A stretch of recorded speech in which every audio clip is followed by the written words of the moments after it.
Hello there, my sleepy wasteland wanderers. Tonight, we journey through the desolate beauty of the Fallout universe, where the ruins of civilization hold stories waiting to be told. I'll be your guide through these radioactive landscapes, sharing tales of survival, hope, and the quiet moments that exist even in the harshest environments. So get comfortable, dim your lights, and let the sounds of the wasteland carry you away. The gentle glow of your Pip-Boy will guide our path as we explore these forgotten places together. Now close your eyes and let your mind drift as we step into the world of Fallout, where dreams await beyond the wasteland horizon.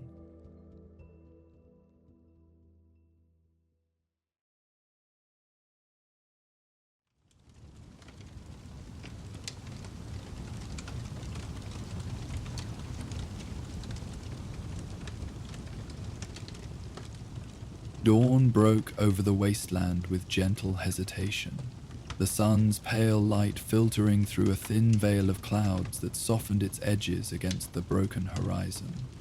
The ruins of what had once been Concord stretched across the landscape, buildings eroded by centuries of neglect, streets cracked and reclaimed by stubborn flora that had adapted to the harsh post-war conditions. Morning dew glistened on the mutated vegetation, transforming the normally harsh environment into something almost serene, if only for these fleeting early hours. Within the remains of a small military bunker, half buried in the hillside overlooking the town, Captain Thomas Hadley awoke to a world he still struggled to recognize. The cryopod that had preserved him through the nuclear devastation had opened 3 weeks prior, its systems finally failing after centuries of operation. Unlike the planned military installations with their carefully maintained stasis chambers, this experimental outpost had been designed only for short-term preservation. A fortunate malfunction in its degrading systems, the only reason he had survived at all. Hadley moved with the deliberate precision that defined his pre-war military training, each morning ritual preserved as though the structure of routine could somehow bridge the vast temporal distance between the world he had known and the one he now inhabited. He straightened the olive-drab blanket on his cot, arranging it with crisp hospital corners, despite the threadbare fabric having long since faded to a non-regulation shade. His hands, still strong despite their slight tremor, meticulously organized his few possessions on the small metal desk. Holotacks reflecting the dim light, a worn service pistol positioned precisely parallel to the edge, a folded American flag in a protective case placed with reverent care. The morning light strengthened gradually, finding its way through the narrow window slits to illuminate dust particles dancing through the room's still air. Hadley paused in his preparations, watching their gentle movement with quiet contemplation. 3 weeks since awakening. 3 weeks of attempting to comprehend a reality where the United States of America existed only in fragmented memory and tattered symbols. 3 weeks of confronting the truth that everything he had sworn to protect had vanished while he slept, preserved in his mind, but erased from the world outside. His daily reconnaissance route took him along the ridge overlooking Concord, a path worn into the sparse grass through repeated travel. The town below remained largely as he had found it. Abandoned buildings standing in silent memorial to a civilization long gone. Occasional movement from wasteland creatures that had claimed the ruins as territory. The morning air carried the distinctive metallic tang of radiation that permeated the Commonwealth, though his Pip-Boy indicated levels within acceptable limits for limited exposure. Today, however, movement in the town's central square caught his attention. Human figures rather than the radstegs or mongrels he typically observed. Through his field binoculars, Hadley counted 3 individuals moving with the cautious efficiency of those accustomed to wasteland dangers. Their clothing presented the mismatched pragmatism common to this new world, functional rather than uniform, protective rather than decorative. They appeared to be searching the buildings methodically, likely scavenging for supplies or tradable salvage. Hadley observed them without intervention, maintaining his position as he had been trained, gathering intelligence before determining appropriate action. His initial instinct upon awakening had been to seek out surviving command structure, to report for duty and receive updated orders. The gradual realization that no such structure existed had left him adrift, clinging to protocols and procedures that no longer served any larger purpose. As morning transitioned toward midday, the wasteland's harsh character emerged more fully. Shadows shortening, temperature rising, the gentle quality of dawn yielding to the more severe reality of the Commonwealth. Hadley continued his observation with military patience, noting the travelers' methodical movements, their coordinated signals, the manner in which they secured each location before proceeding to the next. Their efficiency suggested experience rather than desperation, not raiders or other predatory groups, but perhaps a settlement scouting party or independent scavengers with established procedures. After completing their sweep of the central area, they gathered briefly before continuing eastward, eventually disappearing from view among the broken buildings at the town's edge. Hadley returned to his bunker as afternoon heat intensified. The temperature regulation systems long since failed, but the partially subterranean structure offering modest relief from direct exposure. The interior remained much as the final occupants had left it. Technical manuals still organized on metal shelving, emergency protocols posted on walls where atomic fire had never reached to consume them. A row of empty cryopods with their access panels open and internal mechanisms exposed where components had been removed for desperate repairs to his own unit. The terminal on the command desk still functioned on emergency power, its green text glowing softly in the bunker's dimness. Hadley activated it with practiced keystrokes, accessing the final logs as he had each day since awakening, searching for meaning or purpose in the last communications received before nuclear detonation had severed all contact with command structure. The logs contained nothing new, of course. Final emergency broadcasts, contingency protocols, fragmented intelligence about Chinese strike patterns, evacuation directives never fully implemented. The last entry, dated October 23, 2077, ended mid-sentence, as power fluctuations disrupted communication. Whatever final orders might have followed remained undelivered, leaving him with only pre-war contingencies that addressed scenarios never imagining the complete dissolution of the nation they were designed to preserve.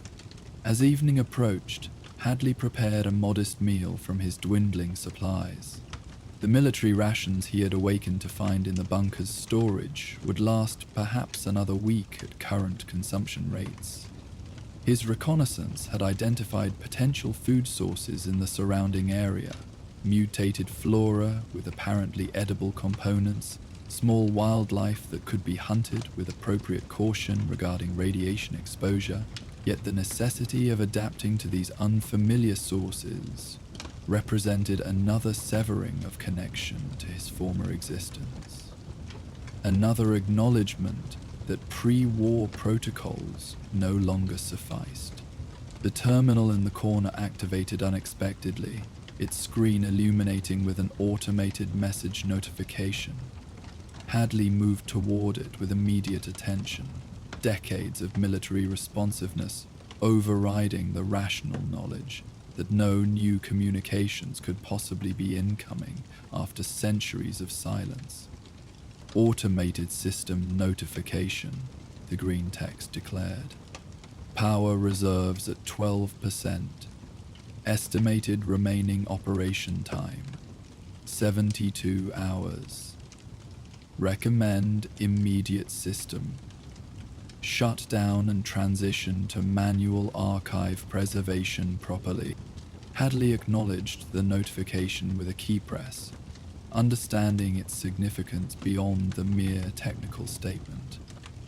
The bunker's power systems, having sustained basic functions for centuries beyond designed capacity, were reaching final failure. The modest sanctuary that connected him to his past would soon lose even the minimal functionality that remained. This inevitable development had lingered at the edge of his awareness since awakening, yet facing it directly brought unexpected emotional weight. The terminal contained the only records of his former existence: mission parameters, personnel files of long-dead comrades, operational histories of a military that no longer existed. When power failed completely, these digital ghosts would vanish, as thoroughly as the physical world they had documented. As darkness settled more fully outside, Hadley initiated data transfer protocols, copying critical information to the holotapes he had located in storage. The process proceeded with agonizing slowness, the degraded system struggling with operations once executed in moments. He selected files with careful discrimination, contingency protocols that might still contain applicable tactical wisdom, technical schematics for equipment he might encounter, historical records that preserved some fragment of the nation he had served. The data transfer continued into deepest night, terminal cooling fans straining audibly as they processed information for what would likely be their final significant operation. Hadley remained at the station, monitoring progress with the patient vigilance that had once characterized his service during long deployment watches. The green text cast subtle illumination across his features, a face that had aged only minimally during stasis, but carried the profound weight of displacement that no physical markers could adequately express. Morning arrived with soft persistence, light once again finding its way through narrow window slits to touch the bunker's interior. The data transfer had completed during the night's final hours, holotapes now containing the fragmented essence of a world preserved only in electronic memory. Hadley secured them in a protective case designed to withstand environmental hazards. Another piece of pre-war technology, continuing to serve long after its expected operational lifespan. His morning routine proceeded with typical precision, yet carried subtle differences that acknowledged emerging reality rather than clinging to fading protocol. The supplies he selected were chosen for practicality in the wasteland rather than adherence to military nutritional guidelines. The equipment he prepared focused on survival functionality rather than operational readiness for missions that would never be assigned.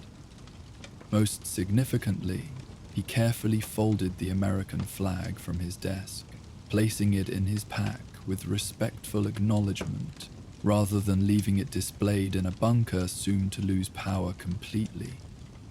The symbol would travel with him rather than remaining in static memorial, an emblem of what had been lost, but also carried forward, however changed by the intervening centuries.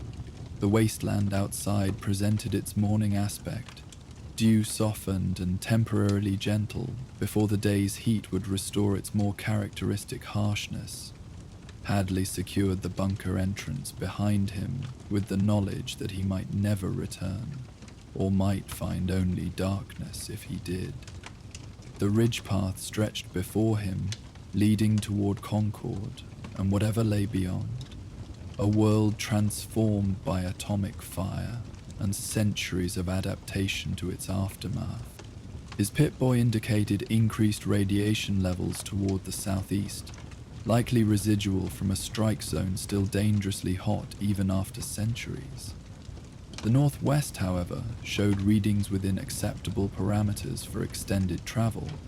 Without specific destination or purpose, This environmental data provided sufficient basis for initial navigation, away from immediate hazard toward potential discovery of settlements or resources that might offer context for this transformed world.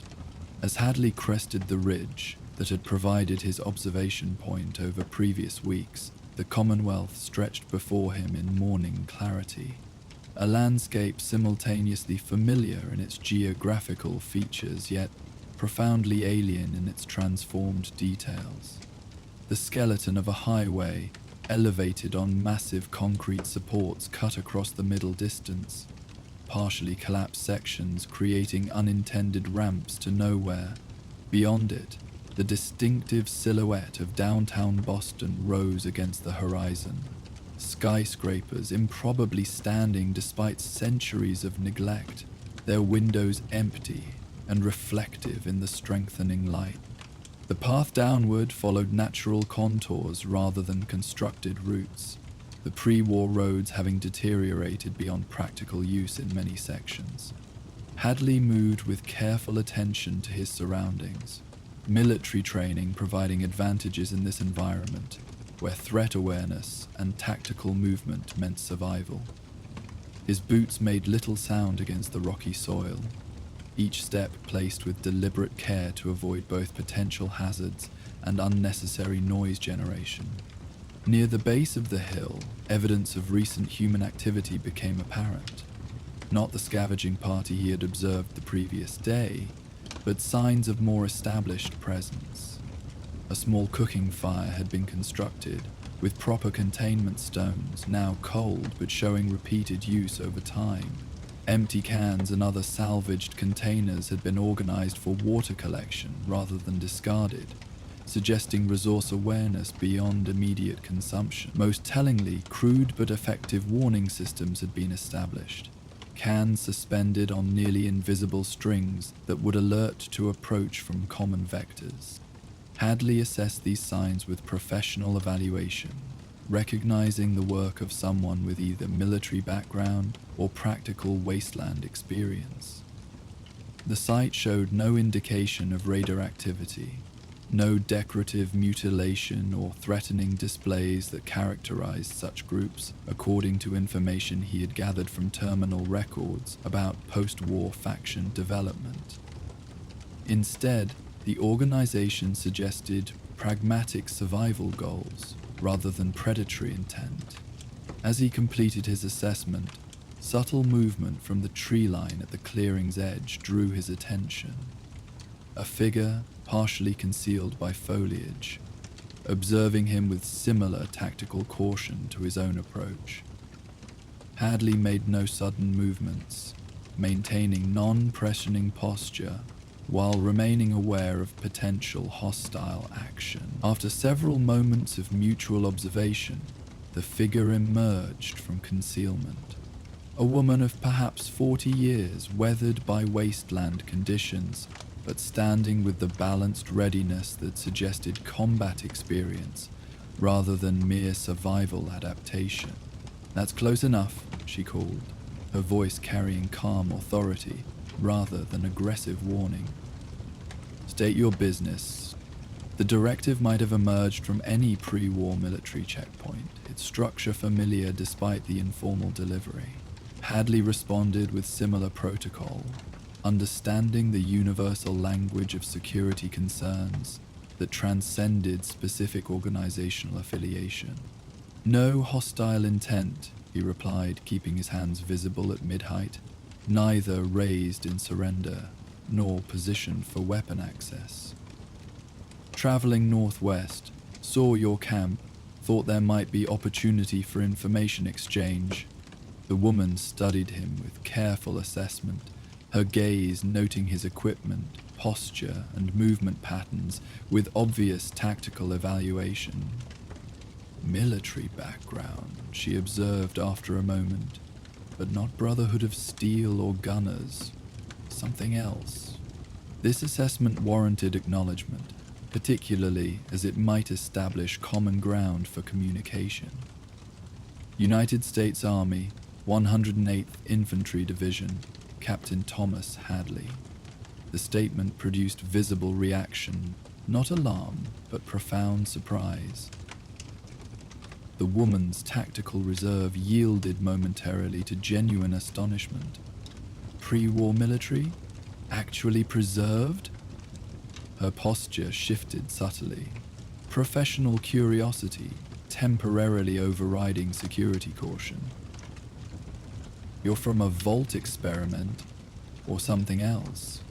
Experimental cryostasis facility, Hadley confirmed, recognizing the potential value of limited disclosure to establish communication. Awakened recently. Seeking information about current conditions and remaining organizational structure. The woman processed this information with thoughtful consideration, tactical assessment giving way to more complex evaluation. After apparent internal deliberation, she made a decision. I'm Morgan, former Minutemen lieutenant before the organization largely collapsed, now independent security consultant for settlements needing defensive improvements. She gestured toward her small camp. You can approach.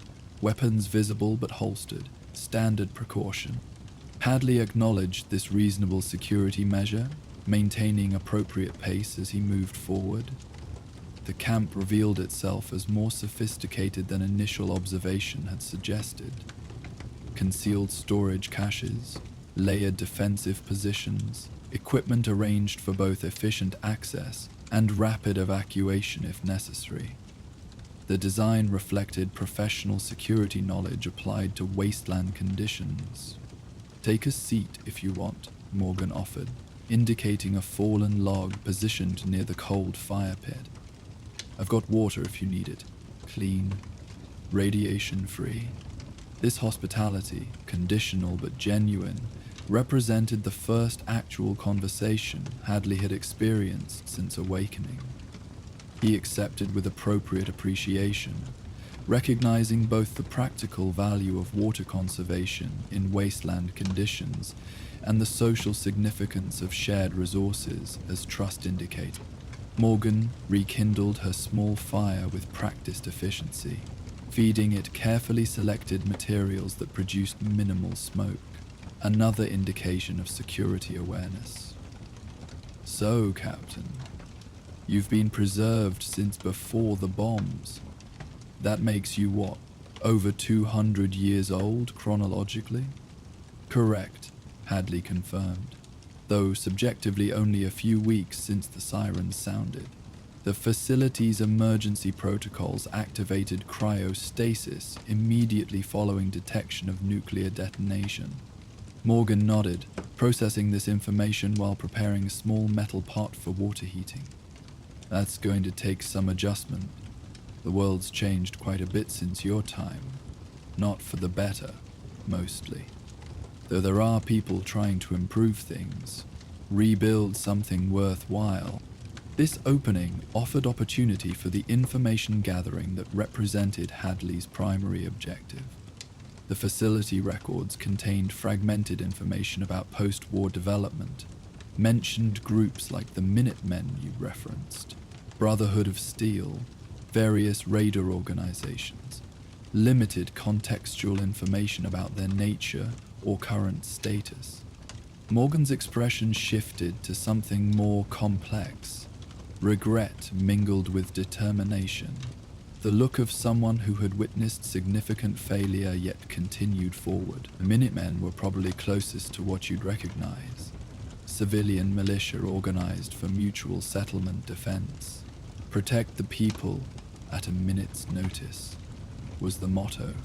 We had the Commonwealth nearly stabilized at one point, then bad leadership, internal disputes, and a major defeat at Quincy a few years back. Scattered groups still operate under the name, but as an organized force, she made a dismissive gesture. The ideals were good, implementation failed. She continued her explanation while tending the small fire, describing the major factions that defined the Commonwealth's power structure. The Brotherhood of Steel, quasi-military organization with advanced technology and rigid hierarchy, recently arrived in force aboard their airship. The Institute, mysterious and feared group replacing humans with synthetic duplicates for unknown purposes, Diamond City, and Good Neighbor. The largest settlements offering something approaching pre-war urban living, however transformed by wasteland realities. Raiders, super mutants, gunners. Various hostile groups controlling territory through violence or intimidation. Hadley listened with careful attention, mentally categorizing this information according to military intelligence protocols, distinguishing observed fact from speculation, identifying potential alliance opportunities versus security threats, establishing baseline understanding of the geopolitical situation within this transformed landscape. Most significant was the complete absence of any continuity with pre-war governmental or military structure. No remnant command, no preserved constitutional authority, no organizational continuation of the nation he had sworn to protect. "You're processing a lot," Morgan observed after concluding her overview. She removed the heated water from the fire, adding measured portions of ground material that released an herbal aroma as it steeped. "It's not exactly the America you were fighting for. Nothing really is, anymore." This direct acknowledgement of his unspoken realization created unexpected emotional impact, momentarily overriding the professional distance Hadley had maintained since awakening. The terminal records indicated complete governmental collapse. I had hoped some remnant might have survived somewhere, some continuity of command structure or constitutional authority. Morgan passed him a dented metal cup containing the prepared beverage, tea made from wasteland botanical adaptations that bore little resemblance to pre-war varieties, but offered similar warmth and mild stimulant properties. There are people who claim that lineage. The enclave out west apparently considered themselves the legitimate continuation of the US government. Brotherhood records describe them as dangerous extremists willing to eliminate all impure wasteland inhabitants to restore their vision of America. They were defeated years ago, though rumors persist about remnant cells. This information produced complex internal reaction. Instinctive loyalty to governmental continuity conflicted with ethical resistance to the described methodologies. Hadley's military oath had been to defend the Constitution against all enemies, foreign and domestic, not to preserve governmental structure that abandoned constitutional principles. If Morgan's information proved accurate, such an organization would represent precisely the domestic threat his oath had committed him to oppose. And locally, he inquired after thoughtful consideration, no remaining civil or military authority with legitimate connection to pre-war structures? Morgan's expression conveyed sympathetic understanding of the question's underlying meaning. Nothing official. Some settlements have mayors or councils. Diamond City has something resembling a municipal government. The Minutemen tried to create mutual defense agreements between settlements, voluntary rather than imposed, but the kind of centralized authority you're looking for. She shook her head. The bombs didn't just destroy buildings, Captain. They destroyed the idea that large-scale governance was a solution rather than a problem. This assessment, delivered without ideological fervor, but a simple, observed reality, represented perhaps the most profound discontinuity between Hadley's pre-war understanding and the world he now inhabited. His entire professional identity had been structured around service to a nation-state that not only had ceased to exist physically, but whose conceptual foundation had been equally destroyed in the collective consciousness of survivors.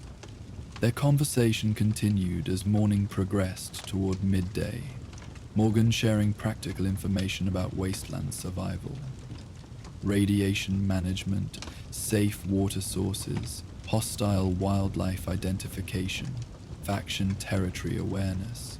Hadley contributed tactical insights from his military background that might serve her security consultation work, creating balanced exchange that respected both their specialized knowledge areas. "You'll need to decide what comes next," Morgan observed eventually. "Practical assessment rather than philosophical musing. The Commonwealth's full of people wearing symbols of things that don't exist anymore, trying to reconstruct meaning from fragments. Brotherhood soldiers treating technical manuals like religious texts.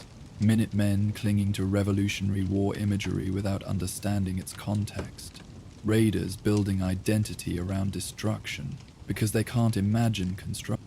She studied him with perceptive evaluation. "Your uniform still fits. Your training still works. But the chain of command is broken, Captain. No one's going to issue new orders. Whatever mission you decide on now is one you'll have to define yourself." This truth, simply stated without judgment or pressure, crystallized the essential challenge that had lingered unaddressed since Hadley's awakening. Military structure had provided external purpose and direction throughout his adult life. Clear objectives, defined parameters, established evaluation metrics. The absence of that structure left fundamental questions of purpose that tactical training had never prepared him to answer independently. As afternoon approached, their conversation concluded with practical arrangements rather than philosophical resolution. Morgan offered guidance toward nearby settlements where Hadley might find opportunities to apply his skills while acclimating to wasteland realities. In exchange, he shared information about the bunker he had departed, its location, remaining resources, and potential security value as temporary shelter during her regional consulting activity. "The Commonwealth's not the America you served," Morgan noted as they concluded their exchange. "But there are still people worth protecting, still communities trying to build something better than mere survival. Different mission parameters, same underlying purpose maybe." Hadley acknowledged this perspective with thoughtful consideration. Their brief interaction had provided more contextual understanding than weeks of terminal research, not merely factual information, but the human dimension necessary for meaningful integration of knowledge. As they prepared to resume their separate journeys, he faced his first truly independent decision since awakening. Direction of travel representing not merely geographical choice, but initial step towards self-determined purpose. The trading settlement Morgan had described lay northward, approximately a day's journey across territory she had indicated presented moderate risk but potential reward in terms of establishing connection with the region's remaining social structures. The alternative, continuing westward into less populated areas, offered greater security through isolation, but prolonged the disconnection that had defined his experience since awakening. After brief consideration, Hadley adjusted his equipment for northward travel. The decision represented no grand resolution to the philosophical challenges Morgan had articulated, merely practical acknowledgement that adaptation required information and contact beyond what solitary wandering might provide. Whatever purpose he might eventually define for himself in this transformed world would emerge through engagement rather than isolation. "Good luck, Captain," Morgan offered as they prepared to depart in different directions. "The wasteland's harsh, but not without possibilities. Maybe you'll find the Minutemen trying to rebuild around Sanctuary Hills. They could use someone with your background if they're ever going to become more than scattered idealists again." Hadley accepted this suggestion with appropriate consideration, recognizing the potential alignment between his military experience and an organization attempting to establish security infrastructure for civilian protection. Whether such connection would develop remained uncertain, but represented at least possible direction amid the broader purposelessness that had defined his post-awakening existence.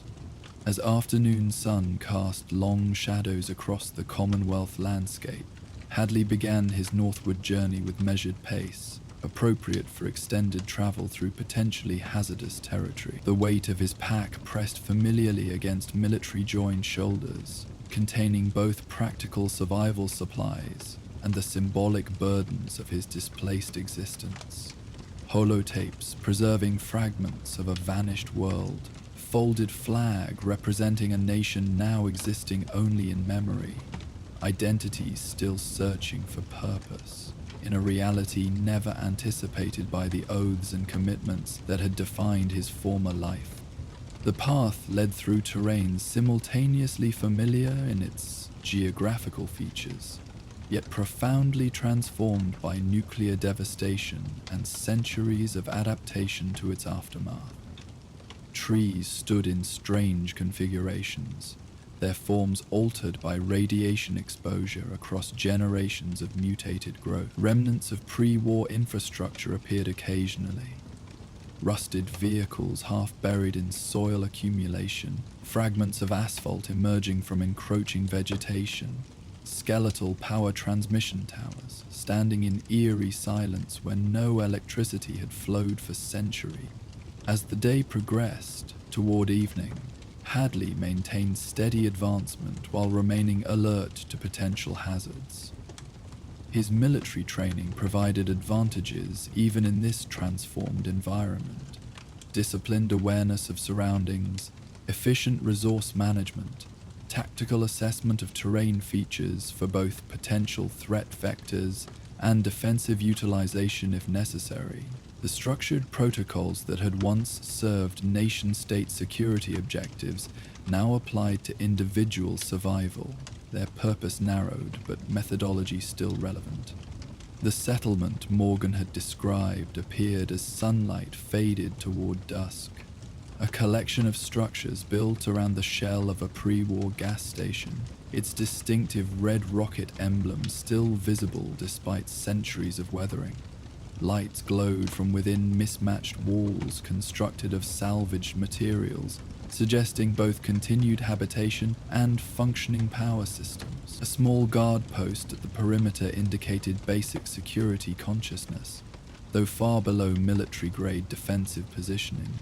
Hadley approached with appropriate caution, maintaining visible hands and moderate pace that would allow security personnel to assess his intentions before proximity created tension. The guard, a young man wearing mismatched leather armor components and holding a pipe rifle with more enthusiasm than proper technique, hailed him with nervous authority from 30 yards distance. "That's far enough, stranger. State your business at Red Rocket Settlement." The challenge lacked military precision, but conveyed clear territorial boundary assertion. Hadley respected the underlying security protocol despite its amateur implementation. Seeking trading opportunity and information, he responded clearly. No hostile intent, traveling north based on information from Morgan, independent security consultant. The guard's posture immediately relaxed at Morgan's name, clearly a recognized reference that established preliminary credibility. "Morgan sent you? That's different then. She helped design our perimeter defenses last season." He lowered his weapon partially, though maintained appropriate readiness. "Still need to check your weapons before entry. Settlement rules." This standard security precaution matched protocols Hadley recognized from his own military experience with civilian protection operations. He acknowledged the requirement with respectful compliance, allowing the young guard to verify his limited armaments and establishing initial positive interaction with the settlement security structure. The Red Rocket interior revealed a small but functional community. Perhaps 20 inhabitants, who had transformed the pre-war service station into a defensible living space with modest trading operations. The main building housed common facilities, where residents gathered around tables constructed from repurposed materials. Adjacent structures built from salvaged components provided private quarters and specialized function areas, mechanical repair shop, medical station, garden plots protected behind chicken wire fencing. The settlement's provisional leader introduced herself as Catherine, a woman in her 50s whose practical authority seemed based on experience and community respect rather than formal position.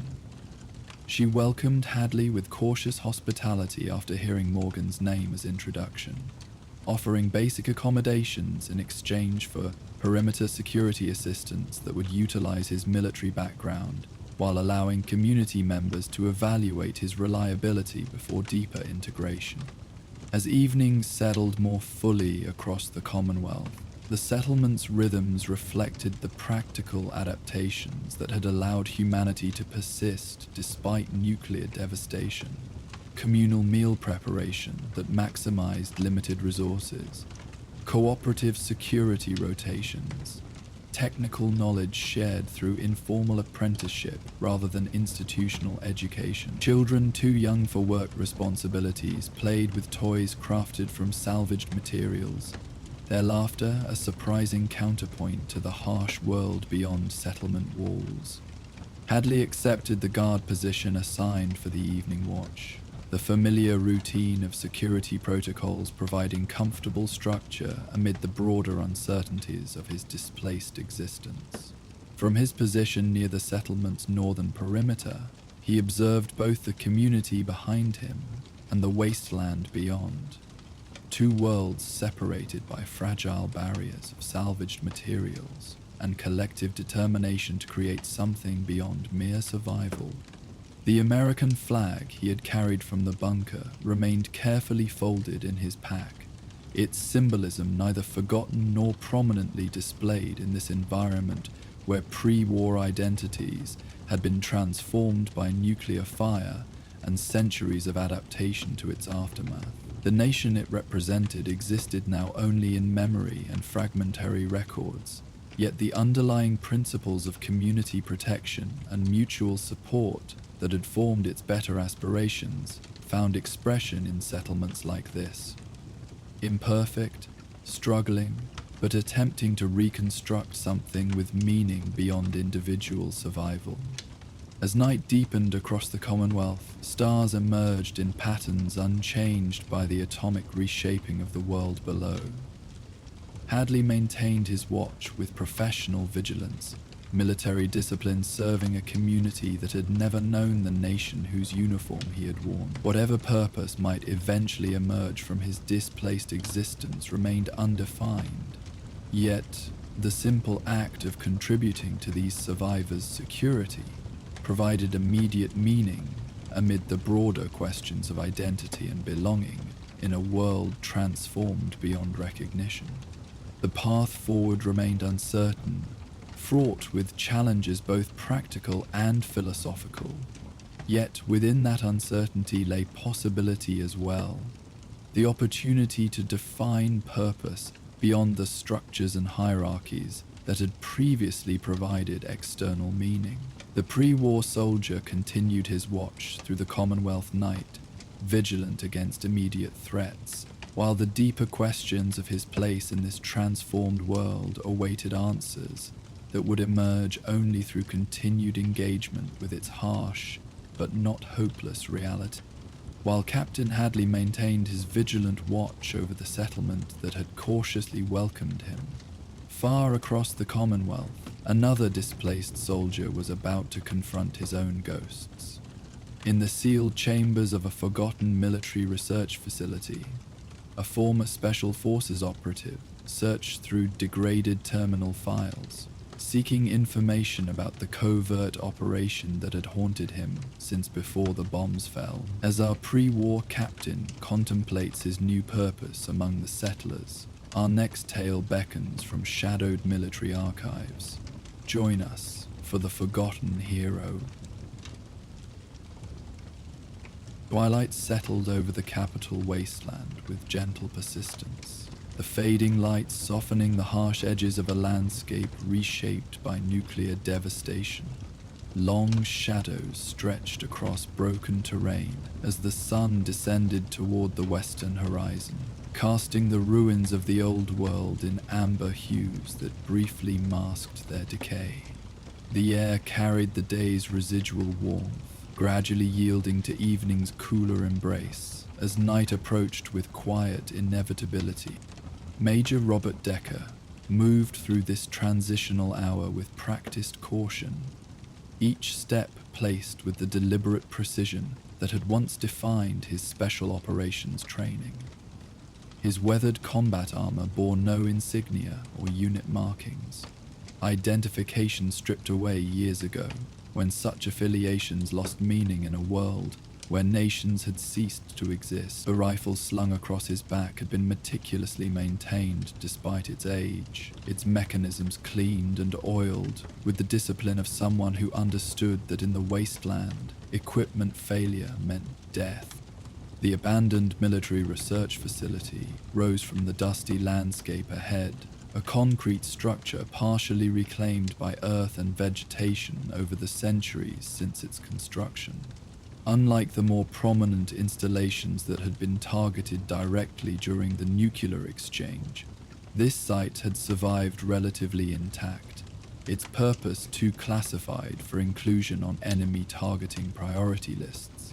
Its existence had been known to only a select few, even before the war, its location deliberately obscured in official records.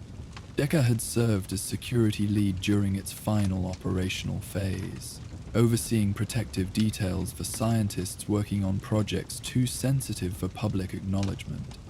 He had departed on special assignment just weeks before the bombs fell, leaving behind both colleagues and secrets that had haunted his thoughts during the long decades since emerging from the military shelter that had preserved him through the initial devastation.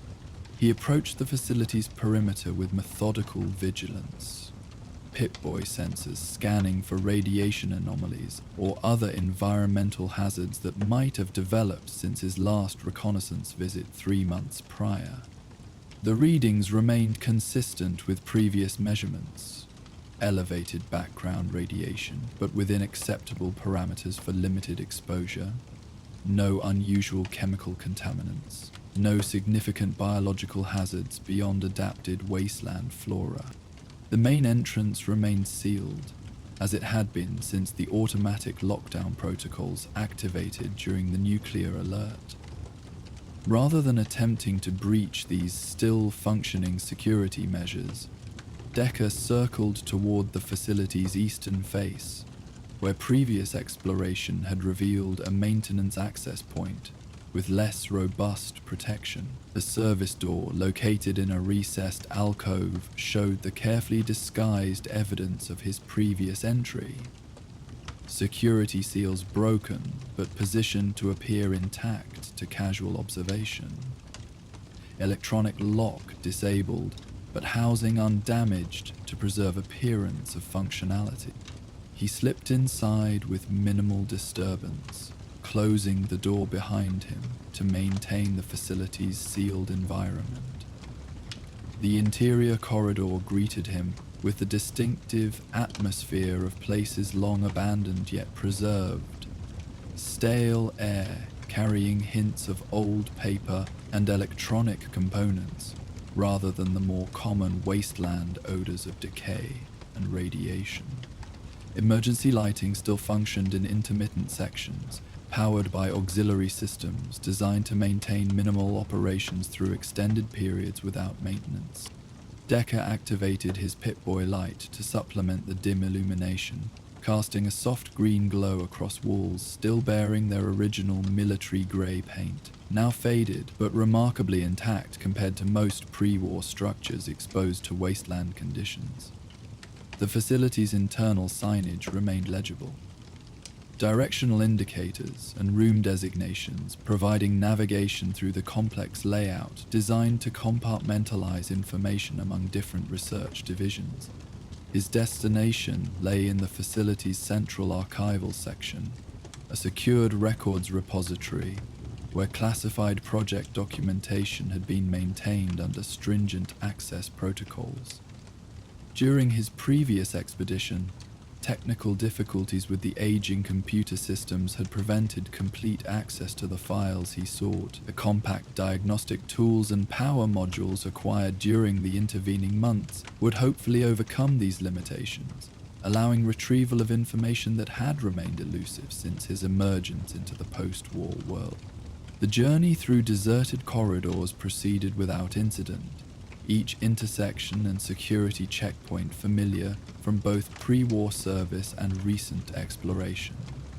Occasional evidence of hasty evacuation appeared, personal items abandoned during final departure, security protocols only partially implemented, as emergency procedures overrode standard containment requirements. Unlike many military installations where signs of violent struggle or desperate last stands remained preserved in grim tableau, this facility showed only orderly abandonment, personnel departing under directive rather than panic, classified materials secured according to established procedures despite the looming apocalypse. The archives section presented more substantial security measures than the maintenance access. Reinforced doors with multiple verification systems.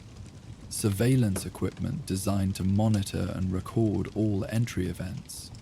Automated defensive capabilities intended to protect sensitive information from unauthorized access. These systems, like much of the facility's infrastructure, remained partially functional despite centuries without maintenance, a testament to pre-war engineering focused on preservation through extended abandonment. Decker interfaced his Pip-Boy with the security terminal adjacent to the main archive entrance, accessing bypass protocols developed during previous infiltration attempts. The aging system responded with electronic reluctance, displays flickering as authentication algorithms processed his technical intrusion. After several tense moments, the security doors released with a pneumatic hiss, mechanical components protesting the disruption of their extended dormancy. The archive beyond presented an environment preserved almost perfectly since the day of final evacuation. Temperature and humidity control systems having maintained conditions ideal for document preservation, despite the centuries that had passed outside. Rows of filing cabinets contained physical records, organized according to classification level and project designation. Terminal stations, positioned at regular intervals, provided access to electronic databases containing more sensitive materials, their screens dark, but systems in standby mode rather than complete shutdown. Decker moved directly to the terminal station designated for special access projects, connecting diagnostic equipment brought specifically for this purpose. The modified power module provided stable energy to the ancient computer, bypassing degraded internal batteries that had prevented sustained operation during his previous attempt. The screen illuminated with the characteristic green text of Robco operating systems, displaying security authentication requirements with military precision. The bypass process required patient technical manipulation, security algorithms designed specifically to prevent the very access he now attempted. His fingers moved across both Pip-Boy interface and terminal keyboard with practiced precision, applying techniques acquired through decades of wasteland survival, where pre-war technology often provided the margin between life and death.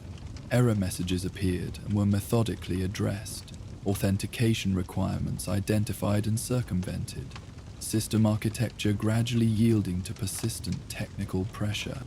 Sexus grunted. The terminal display shifted to Project Directory, revealing classified operation designations organized by chronological implementation and security clearance. Decker navigated directly to the designation that had haunted his memories since before the bombs fell. Operation Broken Arrow. The official mission parameters appeared on screen, language carefully sanitized into technical terminology that obscured the human implications beneath. insurgent containment protocols, domestic pacification methodologies, loyalty verification procedures. Each phrase representing actions and consequences that military language deliberately distanced from emotional evaluation. Decker had led the security detail for this operations planning phase, protecting the research team developing compliance enhancement technologies for deployment against domestic opposition to military authority. His special forces background had made him ideal for the role, experienced in classified operations, accustomed to information compartmentalization, trained to execute orders without excessive ethical examination. Yet something had shifted during those final weeks before the war. Perhaps the increasingly desperate tone of the researchers' discussions, as civilization's collapse appeared increasingly inevitable. Perhaps his own growing discomfort with domestic deployment against American citizens. Perhaps simply the natural human resistance to participating in actions that contradicted long-held values. Whatever the specific catalyst, he had requested transfer before implementation phase began, unwilling to participate directly in what the sanitized documentation obscured. The transfer had been granted with reluctance. His replacement secured just days before nuclear exchange rendered the entire operation irrelevant.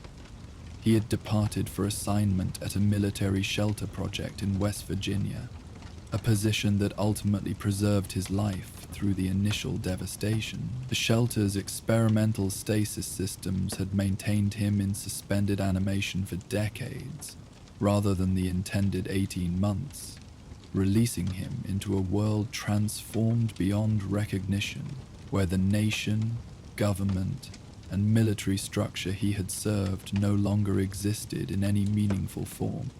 The terminal contained operational details he had never accessed during his security oversight role, specific deployment locations, technical parameters of the compliance technologies, identified targets for initial implementation. Most significantly, it contained information about the civilian settlement that had been designated as the primary testing site, a small community in northern Massachusetts where residents had organized protests against military resource requisition, their moderate political activism mischaracterized as dangerous insurgency by authorities seeking justification for technology deployment.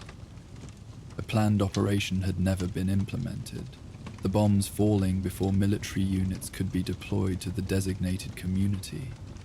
Yet the documentation revealed disturbing details about preliminary measures already underway before final authorization. Surveillance systems covertly installed throughout the settlement, water supply access points modified for potential chemical introduction, community leaders identified for priority processing once the operation commenced.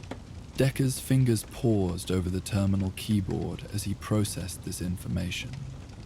The military structure that had authorized these preparations no longer existed. Its chain of command vaporized in nuclear fire. Its authority structures dissolved through centuries of post-war adaptation. Yet the actions planned had been real, the preparations implemented, the intent clear despite being rendered irrelevant by apocalyptic intervention. Most significantly, the community itself might still exist in some form. The settlement's location in a rural area away from primary strike zones suggested potential survival through the initial devastation. 2 centuries of wasteland adaptation had transformed most pre-war communities beyond recognition. Yet continuity often persisted, descendants maintaining connection to locations and identities despite the intervening apocalypse and its aftermath. The possibility that people still living in that location might be descendants of those targeted by Operation Broken Arrow created complex emotional response. Responsibility without direct culpability. Connection to actions neither implemented nor entirely prevented.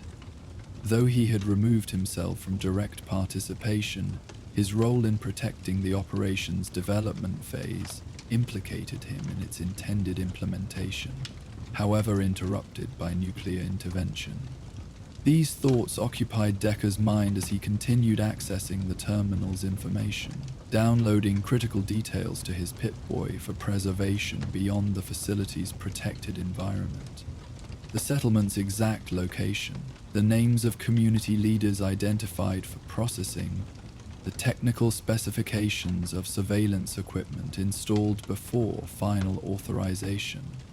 Information that might prove relevant if the community had indeed survived in some form through the nuclear devastation and subsequent centuries. The download completed as twilight outside deepened toward full darkness, the facility's minimal emergency lighting creating strange shadows across the archive's preserved interior. Decker secured his equipment with methodical precision, returning the terminal to its standby configuration and removing evidence of his access as thoroughly as possible. Though the facility remained abandoned, habitual operational security guided his actions. Discipline maintained despite the absence of any authority requiring such measures. His return journey through the facility proceeded with the same careful navigation that had characterized his entry. Each corridor and intersection cleared according to tactical protocols internalized through decades of special operations training and wasteland survival. The emptiness remained unchanged. No indication of other human presence. No disturbance to the orderly abandonment preserved through centuries of isolation. Yet the information retrieved had transformed his understanding of this preserved military past. The documentation confirmed suspicions that had lingered since before the bombs fell. Operations planned against American civilians using technologies developed under classification levels that prevented proper oversight or ethical review. The military he had served with dedication had been sliding toward actions fundamentally inconsistent with the constitutional principles that same military had sworn to protect and defend. The irony of nuclear intervention preventing this particular ethical breakdown offered cold comfort. Apocalypse as accidental preservation of principle through civilization's destruction. The world that emerged from atomic fire presented its own moral compromises and ethical failures, yet without the institutional power and technological capability that had made pre-war military overreach so potentially devastating in scale and implementation. As Decker exited the facility through the maintenance access point, securing it behind him with the same careful disguise that had preserved its undisturbed appearance, full darkness had claimed the capital wasteland. Stars emerged in patterns unchanged since before human civilization's nuclear self-immolation, their ancient light reaching the broken landscape below with the same indifferent constancy that had witnessed both humanity's greatest achievements and most catastrophic failures. The night air carried the distinctive metallic tang of radiation that permeated the wasteland, though his Pip-Boy indicated levels within acceptable parameters for limited exposure. The temperature had dropped considerably from the day's warmth, the arid landscape releasing accumulated heat with the efficiency characteristic of desert environments. Night predators would become increasingly active as darkness deepened, adapted creatures claiming hunting territories where humans once built suburbs and shopping centers. Decker established temporary camp within the concealed depression that had served this purpose during previous expeditions to the facility. The natural formation, enhanced with carefully positioned stones and salvaged materials, provided both protection from wasteland winds and concealment from potential hostile observation. Small radiation shielding panels salvaged from military equipment created additional protection against environmental exposure during rest periods. As he prepared simple meal from wasteland adapted provisions, Decker's thoughts continued processing the information retrieved from the archive. The settlement identified for Operation Broken Arrow would be located in what wasteland cartography now designated as the Northern Commonwealth region. Territory he had not personally explored since emerging from stasis decades earlier. Travelers encountered during wasteland journeys had provided fragmented information about the area. Descriptions of major settlements like Diamond City, rumors about mysterious disappearances attributed to an organization called the Institute, mentions of a quasi-military organization called the Brotherhood of Steel, recently arriving with impressive technological capabilities. Whether the specific community targeted by Operation Broken Arrow had survived in any recognizable form remained uncertain. Many pre-war settlements had been completely obliterated during the nuclear exchange, while others had gradually disappeared through subsequent resource depletion, hostile wasteland conditions, or predation by better organized groups. Some had transformed beyond recognition, original identities lost as new generations adapted to post-war realities without preservation of pre-war connections. Yet the possibility of continuity justified investigation, not merely for historical curiosity, but as potential opportunity for personal resolution regarding his connection to the operation's development. Though the bombs had prevented implementation, his participation in the security structure that had protected its planning phase connected him to intended actions inconsistent with the principles he had believed himself to be serving.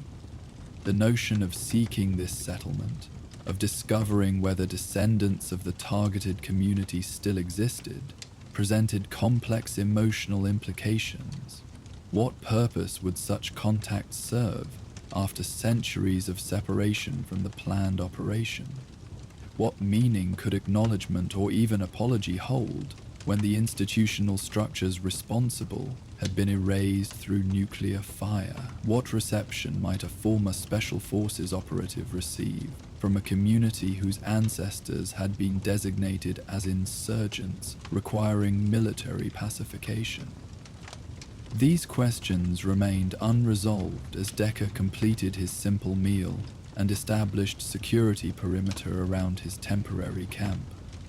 Small detection devices salvaged from wasteland technology positioned at strategic intervals would provide early warning of approach by either human hostiles or dangerous wasteland predators. The discipline of security protocols provided structure amid philosophical uncertainties, concrete actions that maintained survival, while deeper questions remained unaddressed.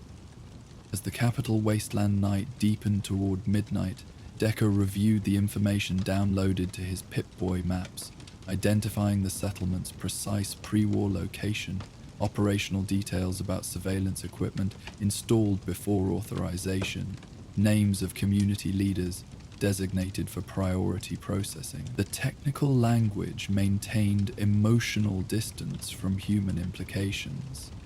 Yet beneath the sanitized terminology lay planned actions against American civilians, whose only documented offense had been organized protest against military resource requisition.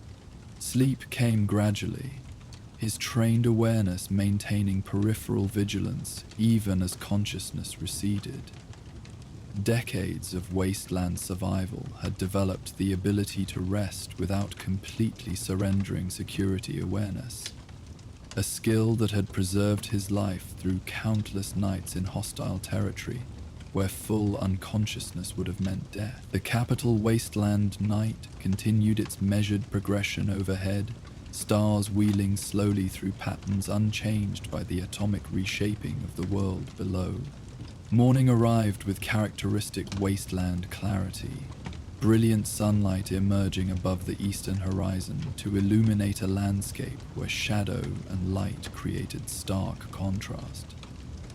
Decker awakened immediately, with the first significant illumination, transitioning from rest to full alertness without the gradual process that non-military individuals typically experienced. The security perimeter had registered no disturbances during the night, the area remaining as isolated as it had been during his approach the previous day. He prepared for departure with methodical efficiency, removing evidence of his temporary presence according to operational protocols that had become habitual rather than required. Equipment was secured according to weight distribution principles that maximized both carrying efficiency and potential combat readiness if circumstances required immediate response. Provisions were assessed and organized based on anticipated journey requirements. Wasteland-adapted conservation measures applied to extend supply duration through potential resource scarcity. The journey ahead presented significant logistical challenges. The Commonwealth region lay hundreds of miles northeast of his current position, requiring extended travel through territories controlled by various wasteland factions of unpredictable disposition. The direct route would cross areas known for dangerous radiation concentrations, requiring either substantial detour or acceptance of exposure risk beyond ideal safety parameters. Resources required for such extended journey would exceed current supplies, necessitating acquisition through either settlement trading or wasteland scavenging. Yet these practical considerations, while objectively significant, seemed secondary to the psychological journey the physical travel represented. Each mile northeastward would bring him closer to confronting his connection to Operation Broken Arrow, the relationship between his pre-war service and the potential descendants of those who had been targeted by the operation he had helped protect during its development phase. The technical details downloaded to his Pip-Boy provided factual foundation, but the human implications extended beyond data points into questions of responsibility, identity, and potential redemption. As Decker secured his temporary campsite and prepared for departure, the facility behind him stood in mourning stillness, its preserved military past contrasting with the transformed wastelands surrounding it. The archive he had accessed contained countless similar operations planned but never implemented, technologies developed but never deployed, contingencies prepared but rendered irrelevant by nuclear intervention, history untold because events had been prevented through civilization's collapse rather than ethical restraint. His initial travel route took him eastward, toward regions where scattered settlements might provide trading opportunities for supply acquisition.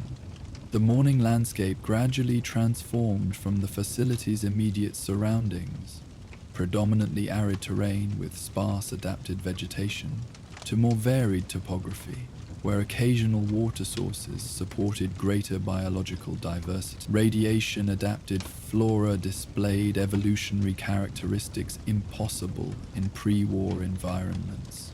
Unusual coloration, modified structural properties, altered reproductive mechanisms that had allowed survival through nuclear devastation and subsequent environmental transformation. By midday, the increased vegetation and terrain variation provided both improved concealment opportunity and enhanced ambush risk. Tactical considerations, automatically processed through Special Forces training and wasteland experience. Decker adjusted his movement accordingly, utilizing elevated observation points where available to assess potential threat vectors before commitment to exposed routes. From one such vantage point, he detected the distinctive signs of human habitation in the valley beyond. Cultivated areas where wasteland adapted crops grew in organized patterns. Structures constructed from both salvaged pre-war materials and adapted natural resources. Smoke rising from cooking fires in controlled amounts, suggesting efficient resource utilization rather than careless consumption. The settlement appeared modest but established. Perhaps 30 structures of varying size arranged around central community buildings, defensive positions indicating security awareness, without the excessive fortification characteristic of raider encampments.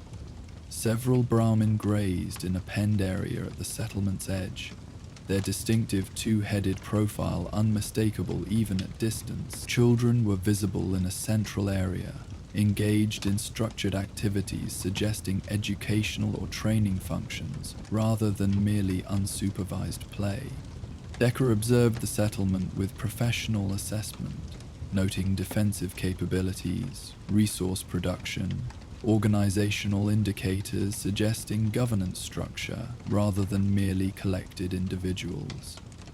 The community showed characteristics of stability uncommon in the wasteland, inhabitants who had progressed beyond mere survival to re-establishing social structures supporting longer-term development. After completing his observation, he approached with deliberate visibility rather than concealment, maintaining open hands at comfortable distance from weapons, pace measured to allow settlement security, adequate assessment time before his arrival would pressure response decisions. The guards positioned at the settlement's primary approach identified his presence with appropriate vigilance, their weapons visible but not immediately directed toward him. Cautious rather than hostile posture, suggesting security protocols without excessive aggression. "That's far enough, traveler," called one guard as Decker reached appropriate verbal communication distance. "State your business with Abernathy's settlement." The name carried no recognition from his pre-war knowledge or Operation Broken Arrow documentation, likely a designation developed after the nuclear devastation rather than continuation of pre-war identity. He responded with the appropriate balance of information and restraint, learned through decades of wasteland interaction with isolated communities, passing through toward Commonwealth territory, seeking trading opportunity for supply replenishment, no hostile intent. The guard evaluated this declaration with practical consideration. Commonwealth's a long way from here. Dangerous journey for someone traveling alone. What business draws you there? This question represented reasonable security assessment rather than excessive interrogation. Communities needed to evaluate traveler intentions to protect themselves from potential threats, presented by wasteland predators adopting non-threatening approach to bypass defenses. Decker provided response calibrated to address legitimate concern without unnecessarily revealing personal mission details. Research into pre-war military operations in northern Massachusetts region. Primarily historical investigation without current operational objectives. The partial truth contained sufficient legitimacy to register as authentic, while omitting specific details that might complicate neutral evaluation. The guard appeared to accept this explanation after brief consideration, perhaps recognizing the academic or personal nature of such investigation, without immediate threat implications for their community. We allow trading with verified non-hostile travelers. Security protocols require weapon check and escort within settlement boundaries. Acceptable terms. These conditions represented standard precautions for established wasteland communities. Reasonable security measures that protected inhabitants while allowing necessary interaction with outsiders for trade and information exchange. Decker accepted without hesitation, the terms being both expected and appropriate given wasteland realities. The settlement interior revealed greater sophistication than exterior observation had suggested.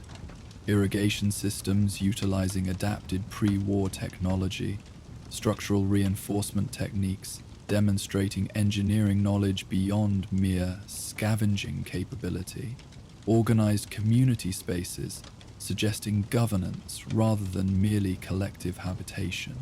Children received structured education in a designated building.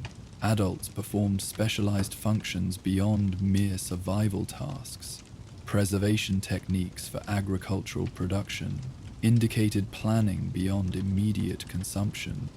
The community's trading center occupied a central building constructed from reinforced concrete and salvaged metal components, more substantial than surrounding structures, suggesting both security consciousness regarding valuables and community investment in commercial infrastructure. Inside, various inhabitants offered goods reflecting specialized production: mechanical components, preserved foodstuffs, medical supplies derived from wasteland, adapted botanicals, clothing manufactured from both salvaged and naturally sourced materials.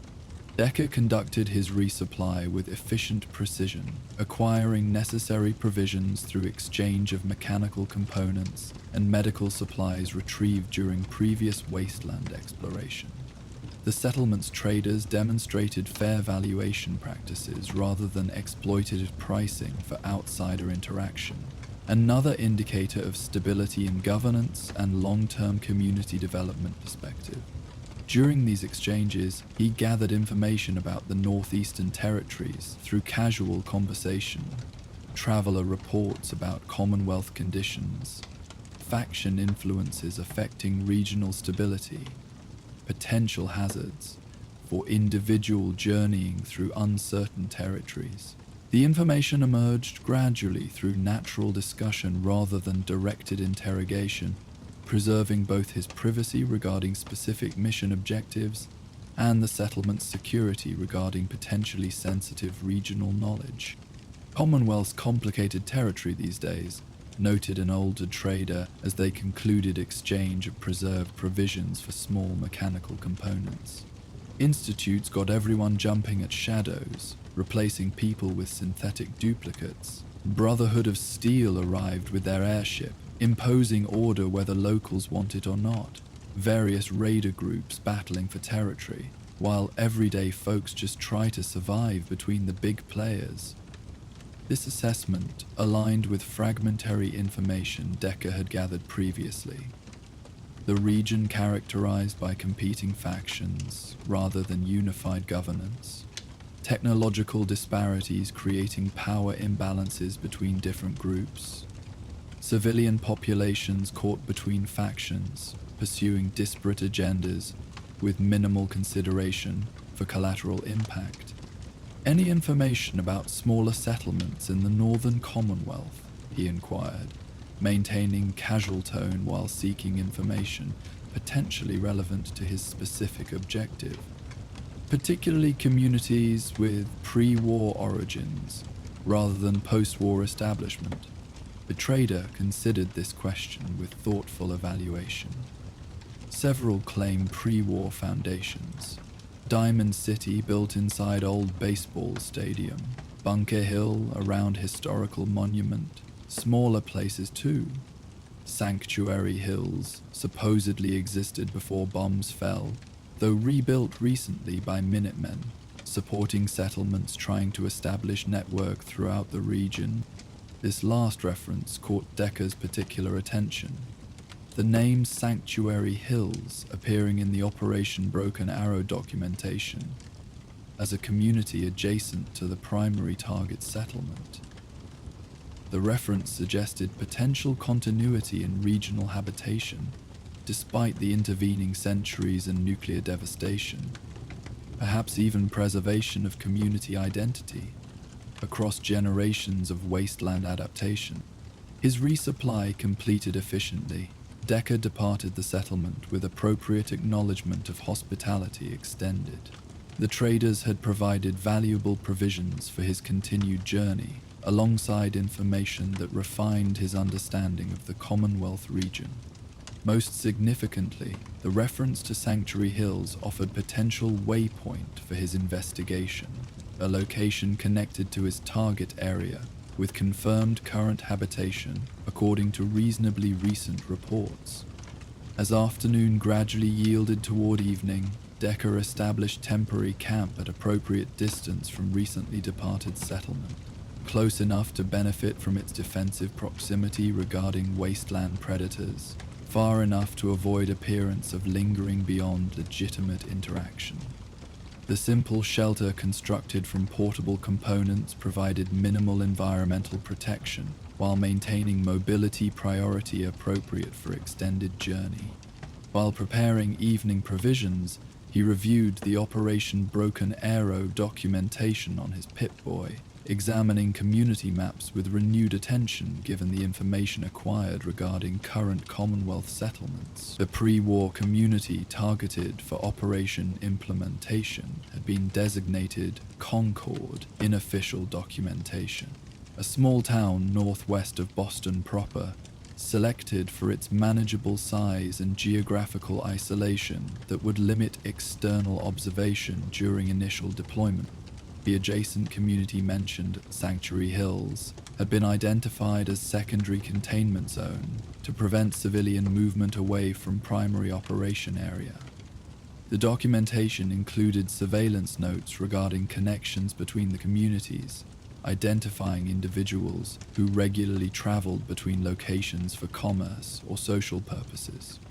If Sanctuary Hills still existed as functioning settlement, with potential continuity connecting to pre-war origins, it might provide valuable information about Concord's current status. Whether the community had survived in any form through the nuclear devastation and subsequent centuries, whether any connection to original identity remained among current inhabitants, whether any knowledge of pre-war military interest in the location had persisted through generational transmission, this possibility transformed abstract historical investigation into more concrete objective, a specific location with confirmed current existence that might provide connection to the community targeted by the operation he had helped protect during its development phase. The journey would remain challenging given the distance involved and territories to be traversed, yet the destination now carried definition beyond merely geographical coordinates derived from pre-war documentation. As wasteland nights settled around his temporary camp, stars emerging in familiar patterns overhead, Decker continued mental processing of both practical travel planning and philosophical implications. The journey toward the Commonwealth represented physical movement through geography, yet simultaneously constituted psychological journey toward confronting his connection to planned actions, never implemented, yet ethically troubling in both intent and preparation. What redemption might be possible after centuries of separation? What meaning could acknowledgement hold when institutional structures responsible had been erased through nuclear fire? What reception might former Special Forces operative receive from community, potentially descending from those once designated as requiring military pacification? These questions remained unresolved as night deepened across the capital wasteland. The journey ahead would cover hundreds of miles through territories both physically and politically hazardous, requiring both tactical skill and diplomatic flexibility to navigate successfully. The destination itself presented uncertain reception. Communities justifiably suspicious of outsiders, particularly those connected to pre-war military operations that had often prioritized abstract objectives over human welfare. Yet within this uncertainty lay possibility as well. The opportunity to address unresolved aspects of pre-war identity, to acknowledge connection to operations inconsistent with principles he had believed himself to be serving, perhaps even to contribute positively to communities descending from those once targeted by mischaracterization and planned suppression. The stars continued their measured movement overhead, indifferent to both human catastrophe and potential redemption. In the morning, Decker would begin his journey northeastward, a physical route through transformed landscapes that simultaneously represented internal journey toward reconciliation with aspects of pre-war service that had troubled him even before nuclear fire had rendered such concerns seemingly irrelevant.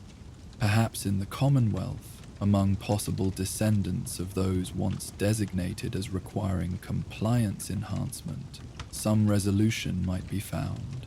Not erasure of past connection to ethically problematic operations, but acknowledgement and potential constructive contribution to communities that had survived despite institutional forces that had once labeled their independence as dangerous insurgency requiring military suppression. This possibility, however uncertain, provided purpose beyond mere historical curiosity or personal absolution.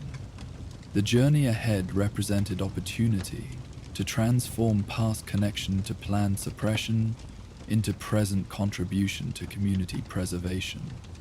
A transformation parallel to the wasteland itself, where destruction had created space for new growth, however altered from original forms. As Major Robert Decker prepared for rest cycle before beginning his northeastward journey, the capital wasteland night continued its peaceful progression. Stars wheeling slowly overhead, adapted nocturnal creatures conducting their essential activities, the broken landscape gradually cooling from day's heat beneath the indifferent cosmic perspective that had witnessed both civilization's atomic self-immolation and its stubborn persistence through the wasteland aftermath. While the Major continued his reflective preparations for the long journey to the Commonwealth, elsewhere in the wasteland, another soldier faced a different challenge of identity and purpose.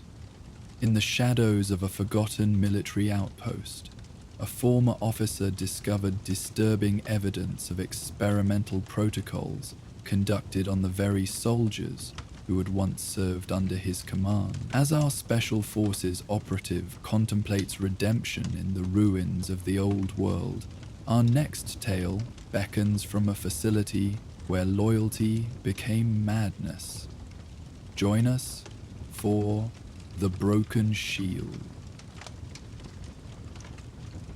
Morning light filtered through the broken skylight of the abandoned gas station, dust motes dancing in the gentle beams that illuminated the makeshift camp below.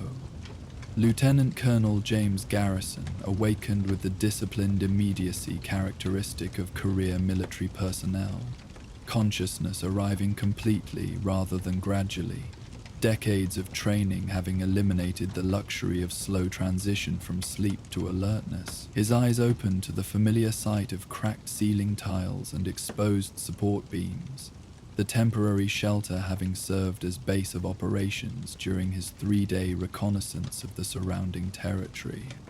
The modest bedroll had been arranged with military precision despite the dilapidated surroundings, his equipment organized in tactical configuration for both efficient access and rapid deployment if circumstances required immediate relocation.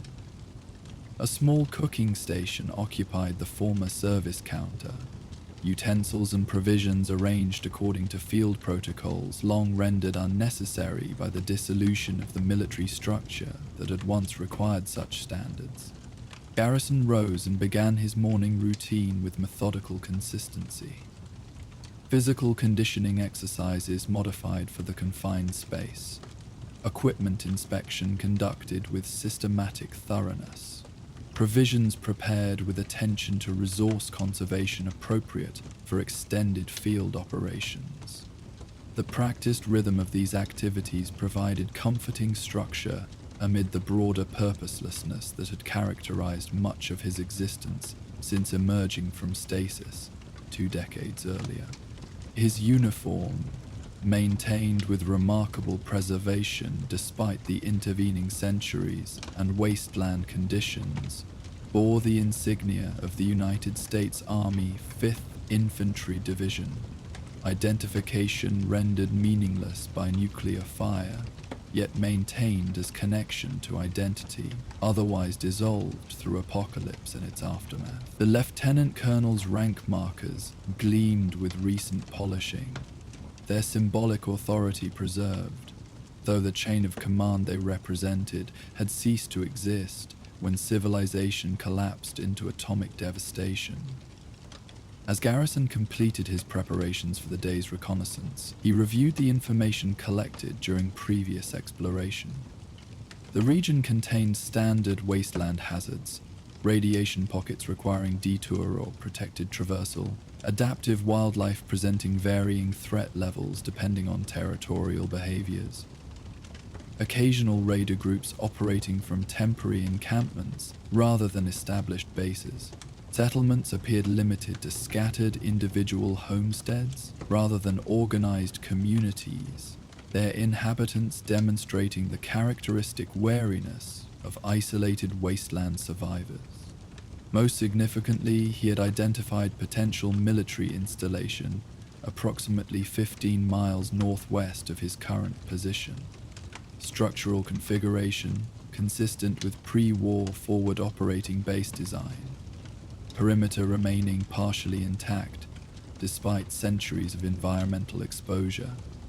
Communication array still standing, though clearly non-functional after extended abandonment. The facility's location matched entries on his salvaged military charts, identified as Forward Operating Base Kendall, with classification indicators suggesting specialized function beyond standard territorial security operation. The discovery had shifted his reconnaissance objectives from general exploration to specific investigation. The possibility of preserved military installation, potentially containing equipment, documentation, or other resources connecting to the pre-war command structure that had once provided purpose and direction to his existence. Such discoveries had proven disappointingly rare during his wasteland travels, most military facilities having been priority targets during the nuclear exchange, or thoroughly looted in the subsequent decades before his emergence from stasis. Garrison departed the temporary shelter as morning strengthened toward midday, securing the location according to established protocols despite the minimal likelihood of return. His equipment load had been configured for extended reconnaissance, provisions sufficient for 3-day operation without resupply, defensive capabilities appropriate for wasteland hazards, without excessive weight impeding mobility, technical instruments for environmental assessment, and potential facility access if investigation justified such attempt. The wasteland stretched before him in characteristic desolation, terrain reshaped by nuclear devastation and centuries of environmental adaptation to its aftermath. Vegetation had reclaimed portions of the landscape, though transformed into forms that would have been unrecognizable to pre-war botanists. Mutated characteristics resulting from radiation exposure. Across countless generations of accelerated evolution, structures that had once represented human habitation or commerce stood in various states of decay, their original purposes often indecipherable beneath the weathering effects of centuries without maintenance. Garrison navigated this transformed landscape with the orienteering precision that had once distinguished his military service, utilizing both salvaged pre-war maps and adaptive wasteland techniques developed through decades of post-emergent survival. His route balanced efficiency against security, avoiding unnecessarily exposed positions while maintaining direct progress toward the identified installation, evaluating potential hazard locations before commitment to specific approach vectors. The journey proceeded without significant incident through terrain that transitioned gradually from the relatively flat topography surrounding his temporary base to more varied elevation as he approached the facility's location. Occasional wildlife encounters presented minimal threat, primarily observation of rad stags or mole rats occupying territories at comfortable distance from his selected route, their behavioral patterns indicating normal activity rather than territorial aggression or migration pressure from apex predators. By mid-afternoon, the military installation appeared on the horizon, its perimeter fence standing in fragmented sections like broken teeth against the skylight. Administrative buildings and barracks arranged in standard organizational pattern, despite partial structural collapse in certain sections. The main gate hung partially open, its security checkpoints abandoned to centuries of exposure, without the disciplined maintenance that had once preserved military infrastructure against natural deterioration. Most notable was the installation's remarkable preservation compared to many similar facilities Garrison had investigated during his wasteland travels. The primary structures remained largely intact, rather than reduced to foundations or scattered debris, suggesting the location had avoided direct targeting during the nuclear exchange. The perimeter, while deteriorated, maintained sufficient integrity to have deterred casual scavenging expeditions during the intervening centuries. The overall configuration indicated potential for preserved interior spaces that might contain documentation or equipment connecting to pre-war military structure.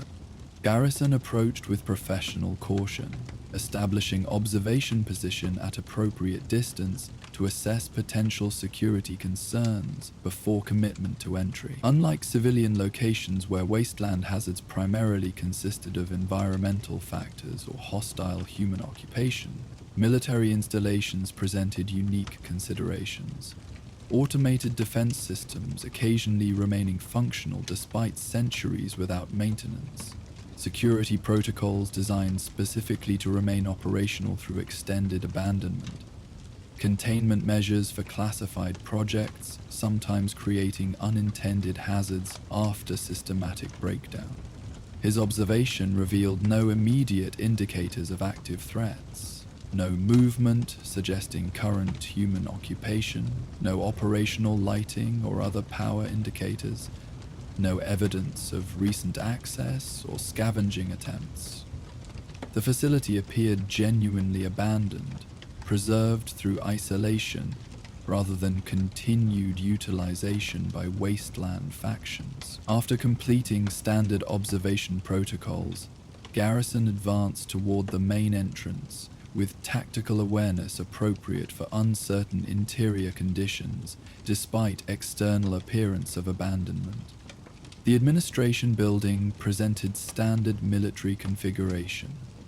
Reception area leading to office spaces and conference rooms. Organizational layout designed for operational efficiency rather than comfort or aesthetic considerations. Dust-covered surfaces undisturbed for centuries, creating distinct impressions of stepped transition from ordered military environment to abandoned wasteland structure. Unlike many such facilities, evidence of hasty evacuation appeared minimal. Desks largely cleared of personal items, filing cabinets showing signs of systematic document removal rather than chaotic abandonment. Equipment positioned in standby configuration rather than simply deserted mid. Garrison moved through these spaces with methodical attention to both potential hazards and information-gathering objectives. Each room was cleared according to tactical protocols, rendered unnecessary by obvious abandonment, yet maintained through disciplined habit. Documentation remaining in accessible storage was examined for potential intelligence value, though most critical materials had clearly been removed during organized evacuation. Structural integrity was assessed continuously, certain areas avoided where ceiling collapse or floor degradation presented immediate safety concerns. The facility's lower levels, accessed through reinforced stairwells, presented more promising exploration potential. Specialized function areas potentially containing equipment or documentation of greater significance than administrative sections. Storage spaces designed for longer-term preservation. Secured areas where more sensitive operations might have been conducted, away from standard personnel access. The emergency lighting in these sections remained partially functional, powered by auxiliary systems designed specifically for extended operation during facility abandonment. Dim illumination casting strange shadows across corridors untraveled for centuries. As Garrison descended to the installation's second subterranean level, environmental conditions shifted noticeably. Temperature decreasing several degrees, ambient moisture increasing slightly. air quality indicating more effective sealing against external contamination. These changes suggested specialized design considerations beyond standard military construction, consistent with facilities intended for extended operation during emergency conditions, or housing functions requiring environmental stability beyond normal parameters. The corridors at this level presented different organizational configuration: laboratory spaces rather than administrative offices, technical work areas equipped for specialized research functions, storage rooms containing equipment uncharacteristic of standard forward operating bases. Most significant was the security level evident in construction. Reinforced access points between sections, surveillance system mounting points, positioned for comprehensive monitoring, containment protocols visible in architectural design rather than merely administrative designation. Garrison's exploration proceeded with increased caution appropriate to these observations. His military background included sufficient technical knowledge to recognize research facility characteristics, though specific function remained unclear from physical evidence alone. Documentation might provide clarification, though most terminal systems appeared non-emergentile after centuries without power beyond minimal emergency lighting circuits. A secured storage room near the level's central corridor yielded significant discovery. Hard copy documentation preserved in specialized containment units designed for protection against environmental degradation during extended abandonment.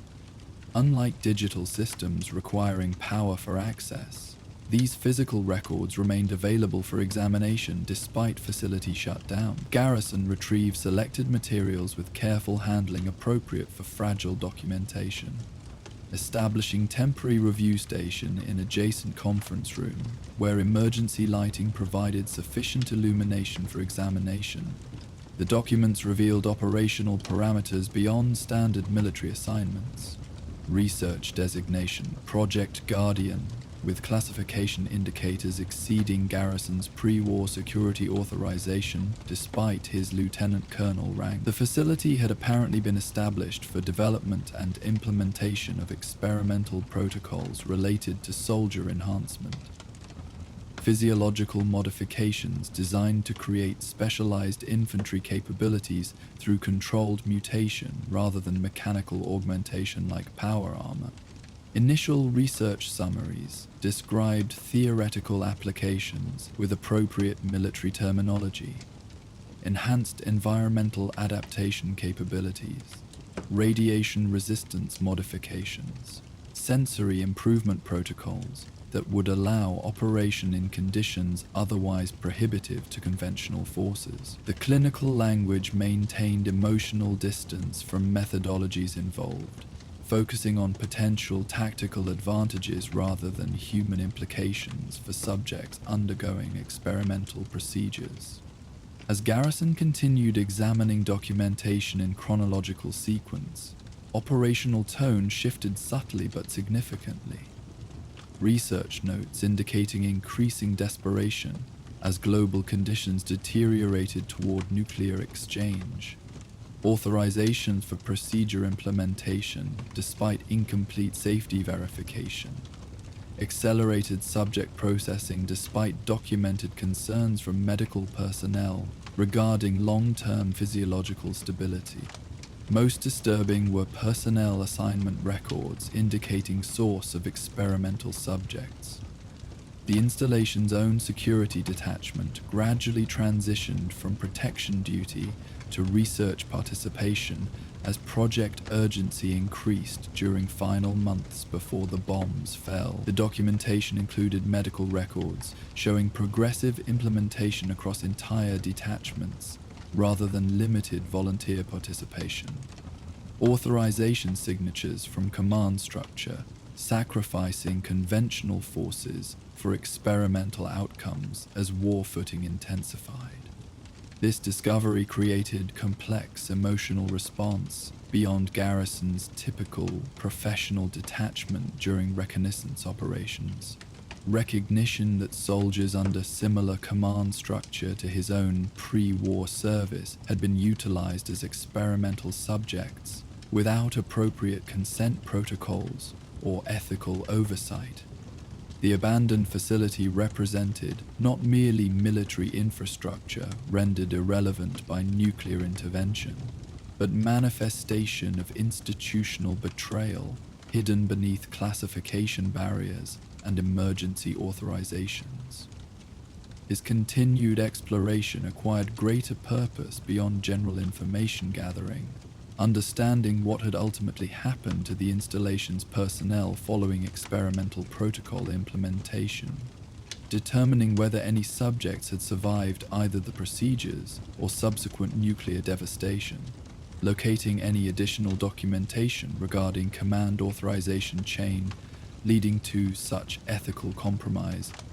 The facility's lowest level, accessed through security checkpoints showing signs of both electronic and physical containment measures, provided grim illumination regarding these questions. Unlike the ordered abandonment evident in administrative sections, these areas displayed chaotic conditions, suggesting crisis circumstances during final occupation. Equipment overturned rather than properly secured, biological containment protocols breached rather than systematically decommissioned, structural damage indicating violent confrontation rather than organized evacuation. Most significantly, the area contained holding facilities more appropriate for hostile containment than volunteer research participation.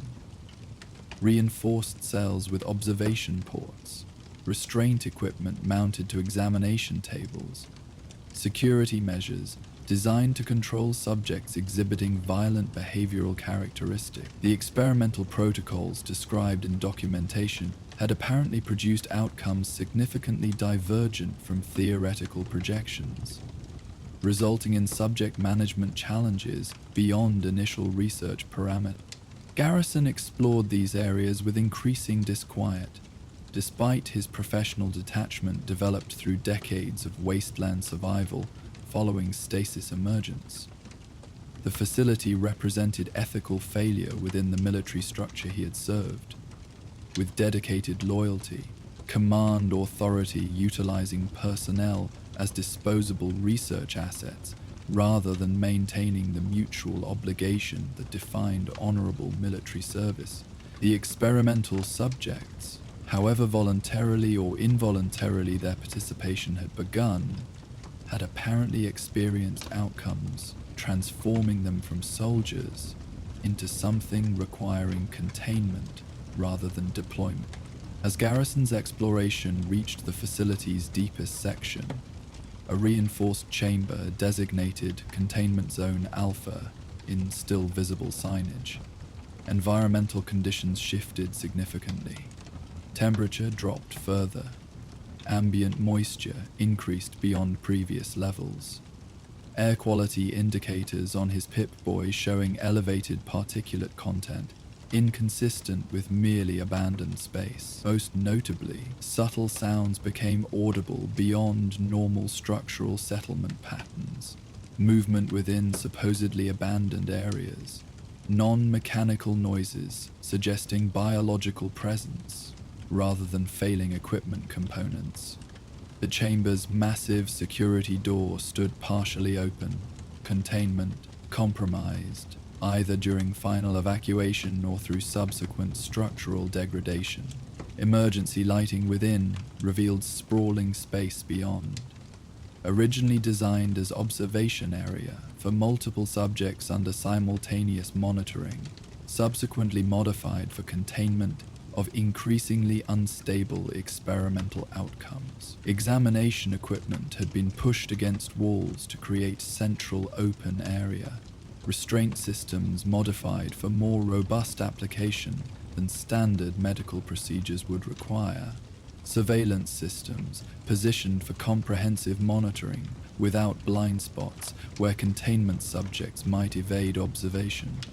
Most significantly, the chamber showed evidence of continued occupation long after official abandonment.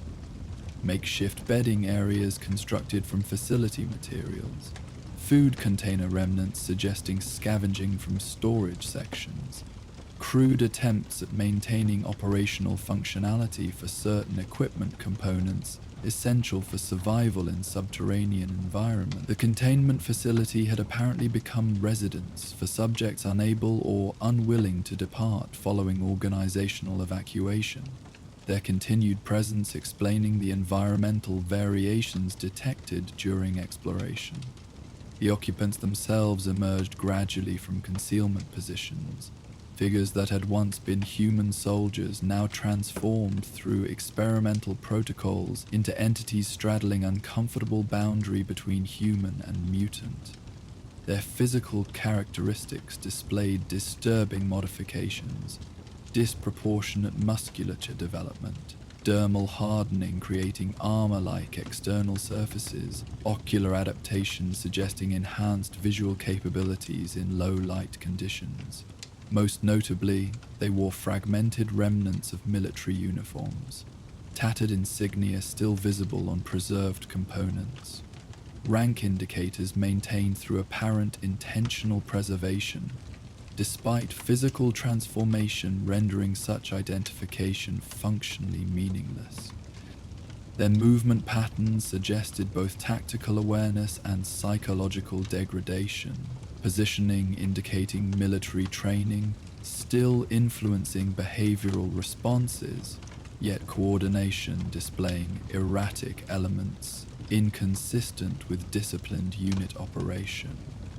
Most disturbing was their apparent recognition of Garrison's uniform and rank insignia, reactions indicating not merely response to human presence, but specific acknowledgement of military authority, representation despite the centuries separating their original service from current encounter.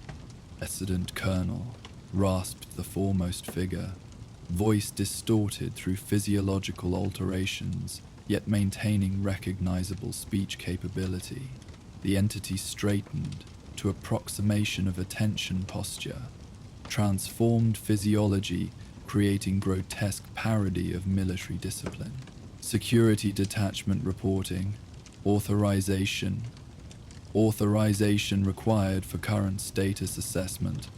The others mimicked this response with varying degrees of coherence, some managing recognizable military acknowledgement, others producing only approximation of attention stance without verbal component, several remaining in peripheral positions with minimal response beyond visual tracking. Their collective behavior suggested hierarchical structure preserved through centuries of isolation, military protocols providing organizational framework, even as experimental modifications progressively compromised cognitive stability.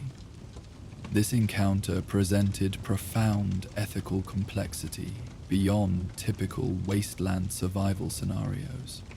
The entities before him were neither simple mutants created through external radiation exposure, nor hostile predators establishing territorial aggression. They represented the abandoned remnants of military personnel sacrificed to experimental protocols, their continued adherence to fragmentary discipline indicating persistent connection to service identity despite physical transformation and apparent psychological degradation.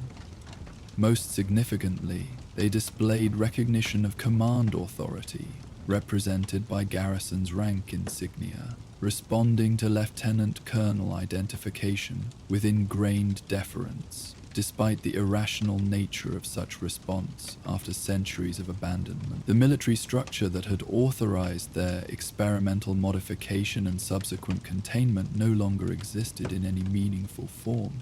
Yet their behavioral programming continued influencing interaction patterns as though chain of command remained operational, despite nuclear intervention and subsequent centuries.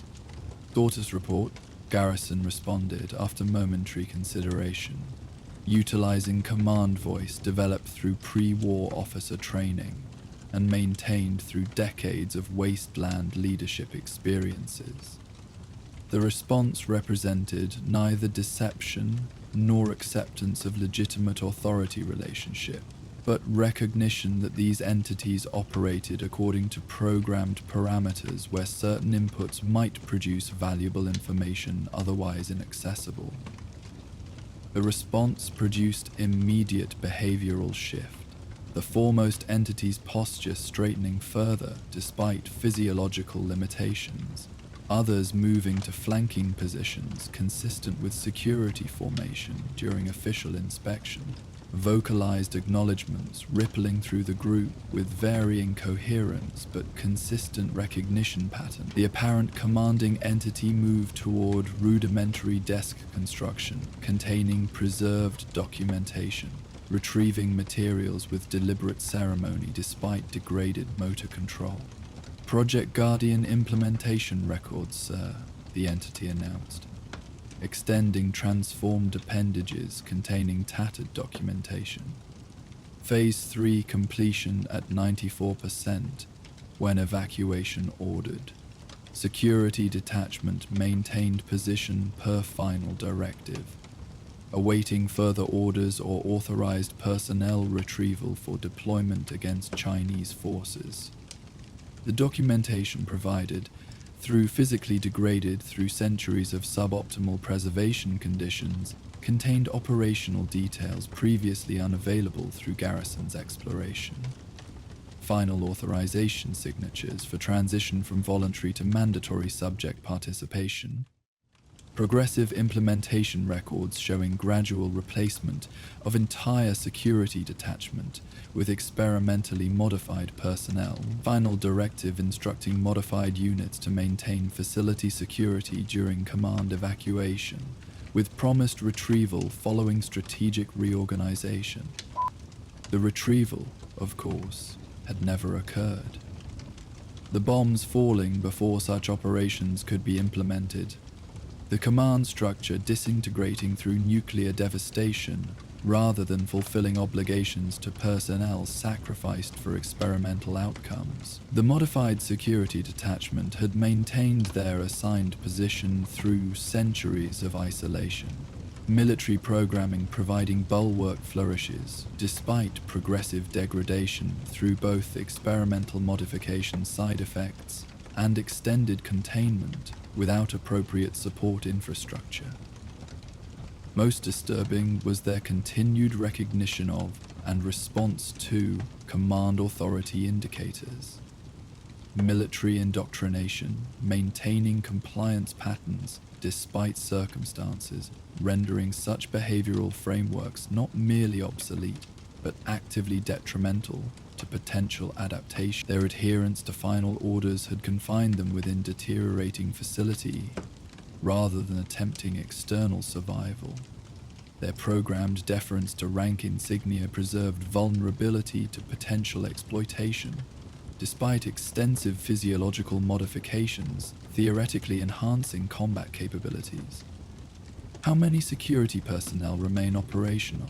Garrison inquired, maintaining command tone while adjusting terminology to match their apparent conceptual framework. The question served both practical information gathering and assessment of their self-perception, whether they recognized progressive deterioration or maintained illusory operational readiness despite physical evidence indicating substantial degradation from original detachment strength. 27 Combat X personnel from original 42 unit strength, responded the lead entity, maintained precise numerical accounting despite centuries of isolation suggesting, regarding persistently functional record keeping despite other cognitive degradation, casualties primarily from initial adjustment phase and containment procedure implementation.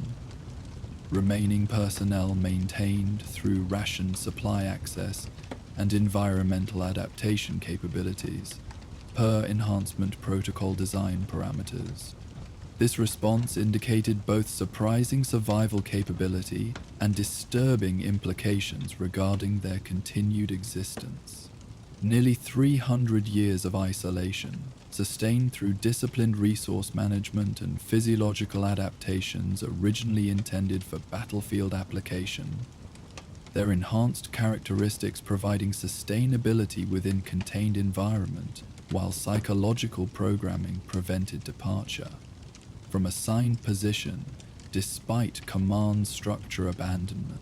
Garrison's exploration had inadvertently presented profound ethical challenge beyond typical wasteland survival considerations.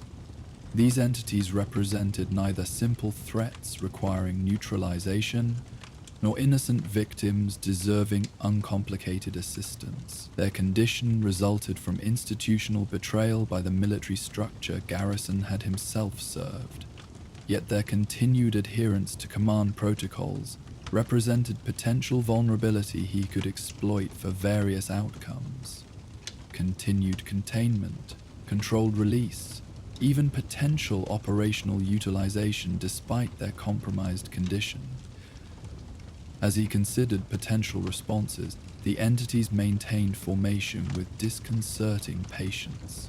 Decades of wasteland experience having taught Garrison that most mutated creatures displayed consistent behavioral patterns, emphasizing either immediate aggression or retreat, rather than complex interaction, including extended conversation and documentation presentation. Their preserved military characteristics created unsettling cognitive dissonance between their transformed physical appearance and recognizable disciplinary behavior.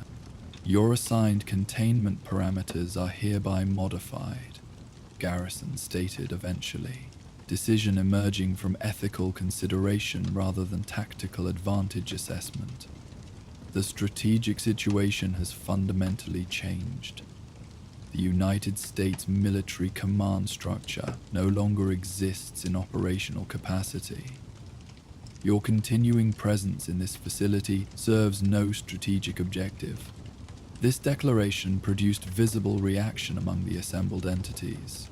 Postures shifting from disciplined attention to various expressions of confusion or distress, vocalized responses ranging from coherent questions to inarticulate sounds, indicating emotional rather than cognitive processing. The lead entity maintained greater composure than others, though subtle indicators suggested significant psychological impact beneath maintained discipline. "Clarification requested, sir," it managed, after noticeable effort toward controlled response. Final orders specified position maintenance until authorized retrieval. Command authorization required for parameter modification. Verification protocols indicate Lieutenant Colonel, rank insufficient for deployment, directive override. This response demonstrated both the extent and limitations of their preserved military programming. Recognition of chain of command principles, including authorization level requirements, yet applied to circumstances where such structures had ceased to exist centuries earlier. Their psychological conditioning had created a framework where abandonment remained preferable to unauthorized departure, despite the obvious reality that retrieval would never occur from command structure destroyed through nuclear devastation. "I'm providing information rather than orders," Garrison clarified, recognizing the distinction might prove significant within their programmed response limitations. The bombs fell. Nuclear exchange occurred approximately 300 years ago. The United States government and military command structure were destroyed. No retrieval operation will be forthcoming because the authority that promised such retrieval no longer exists. The assembled entities processed this information with varying comprehension levels, some demonstrating immediate recognition through posture changes, indicating psychological impact, others showing minimal response, suggesting limited cognitive processing capability, several producing distressed vocalizations, indicating emotional processing without coherent verbalization. The lead entity maintained composure with visible effort, military discipline providing framework for response, despite information challenging fundamental operational parameters. If verification confirmed, Containment objective becomes non-functional, it acknowledged eventually. Rationalization capabilities finding path through programming limitations. Security detachment purpose requires defined protective assignment. Without command structure, assignment parameters cannot be fulfilled. This logical processing created potential for guidance toward more adaptive conceptualization, without direct order issuance that might trigger programming conflicts. Garrison recognized opportunity to provide framework for self-determination, rather than exercising command authority that would perpetuate dependency patterns established through their experimental modification and subsequent abandonment. Each individual soldier's oath includes defense of constitution against all enemies, foreign and domestic, Garrison noted, referencing foundational military principle familiar within their programming. The Constitution established civilian self-governance, rather than permanent military authority. Without existing command structure, individual judgment regarding constitutional principles becomes operational necessity rather than protocol violation. This framing appeared to resonate particularly with the lead entity, its posture shifting subtly from rigid military bearing toward more thoughtful configuration. The others responded with varying comprehension, though collective attention focused on their apparent leader suggested established internal hierarchy through which new conceptualization might disseminate, regardless of individual processing limitations. Adaptation to current strategic reality requires reassessment, the entity acknowledged. Transformed features are ranging into expression suggesting internal calculation rather than simple command response. Security detachment requires operational purpose consistent with modified environmental parameters. Individual determination methodology unfamiliar but potentially viable given absence of command structure. This represented significant cognitive breakthrough. Recognition that changed circumstances required adaptational response rather than continued adherence to obsolete directives. Acknowledgement of individual determination necessity despite programming emphasizing structured hierarchy. The entity's preserved rationalization capabilities had identified pathway toward potential self-determination despite experimental modifications and centuries of isolated containment. The facility records contain detailed documentation of the experimental protocols implemented on your detachment, Garrison noted, providing information access rather than directive guidance. Understanding what was done might provide context for determining future adaptation parameters. This suggestion triggered immediate response. Several entities moving toward documentation storage areas with purposeful intention rather than awaiting specific instruction. Apparent recognition that information access represented resource rather than requiring authorization within command structure. Their behavior indicated potential for adaptive independence despite psychological conditioning. Capability for self-directed action when framework provided contextual justification, overriding programmed limitations. Garrison remained with the group through transition toward evening, providing contextual information about the wasteland beyond their contained environment, without issuing specific directives regarding potential departure. Their questions gradually shifted from military protocol confirmation toward practical survival considerations.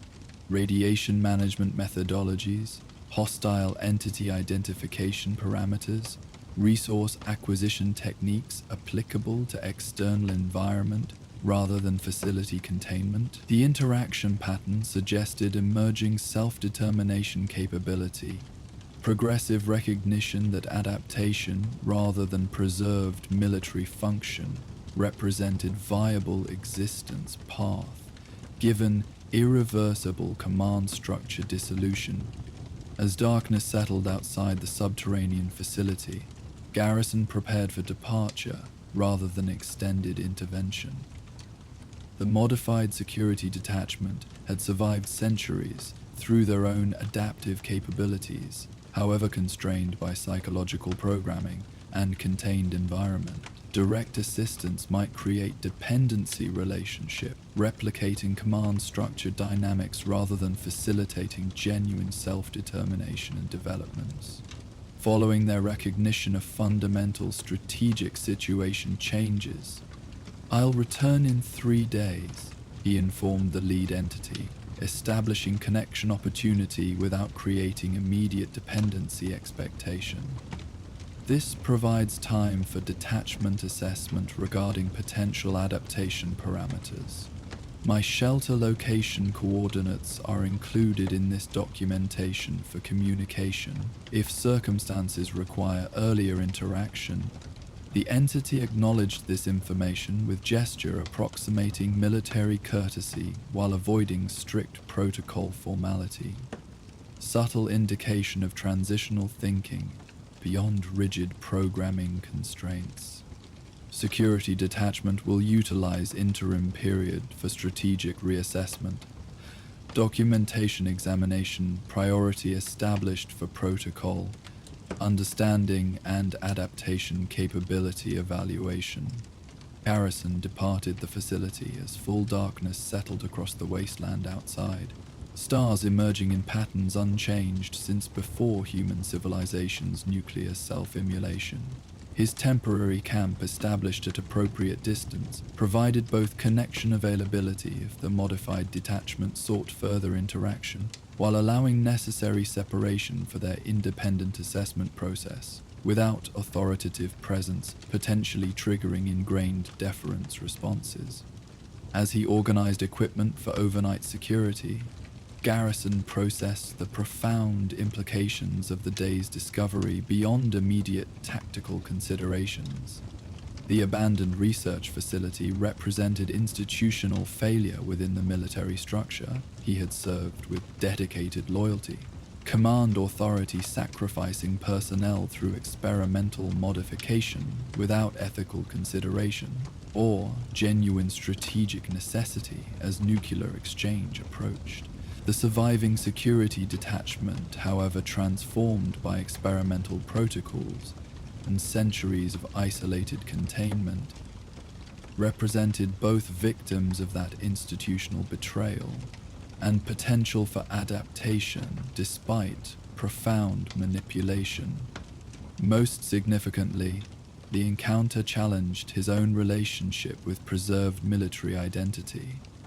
Uniform, maintained through decades of wasteland survival. Rank insignia polished despite chain of command dissolution. Protocols followed despite organizational structure disappearance. The modified security detachment's distorted adherence to military programming represented more extreme manifestation of his own continued identification with institutional framework, rendered obsolete through nuclear intervention. Their physical transformation externalizing the psychological conditioning he maintained internally through preserved uniform and rank designation.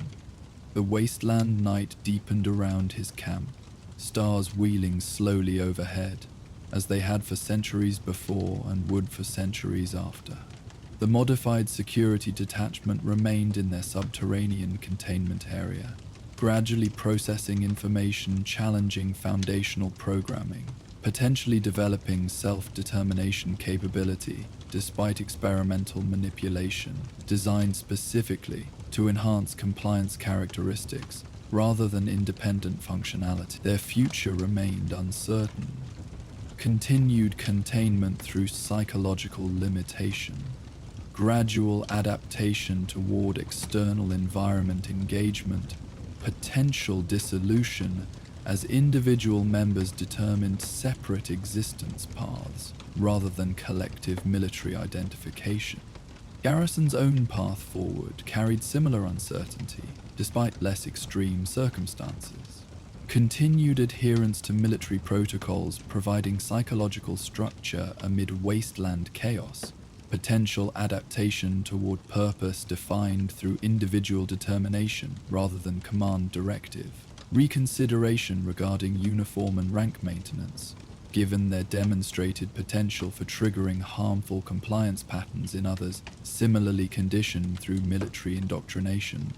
The broken shield, represented by abandoned research facility and its transformed occupants, offered reflection regarding both institutional failure and potential redemption through individual ethical determination, despite organizational dissolution. The modified security detachment, maintaining military discipline through centuries of abandonment despite experimental transformation into something no longer fully human, demonstrated both the profound power of institutional conditioning and the persistent possibility for adaptation when circumstances rendered such conditioning demonstrably obsolete.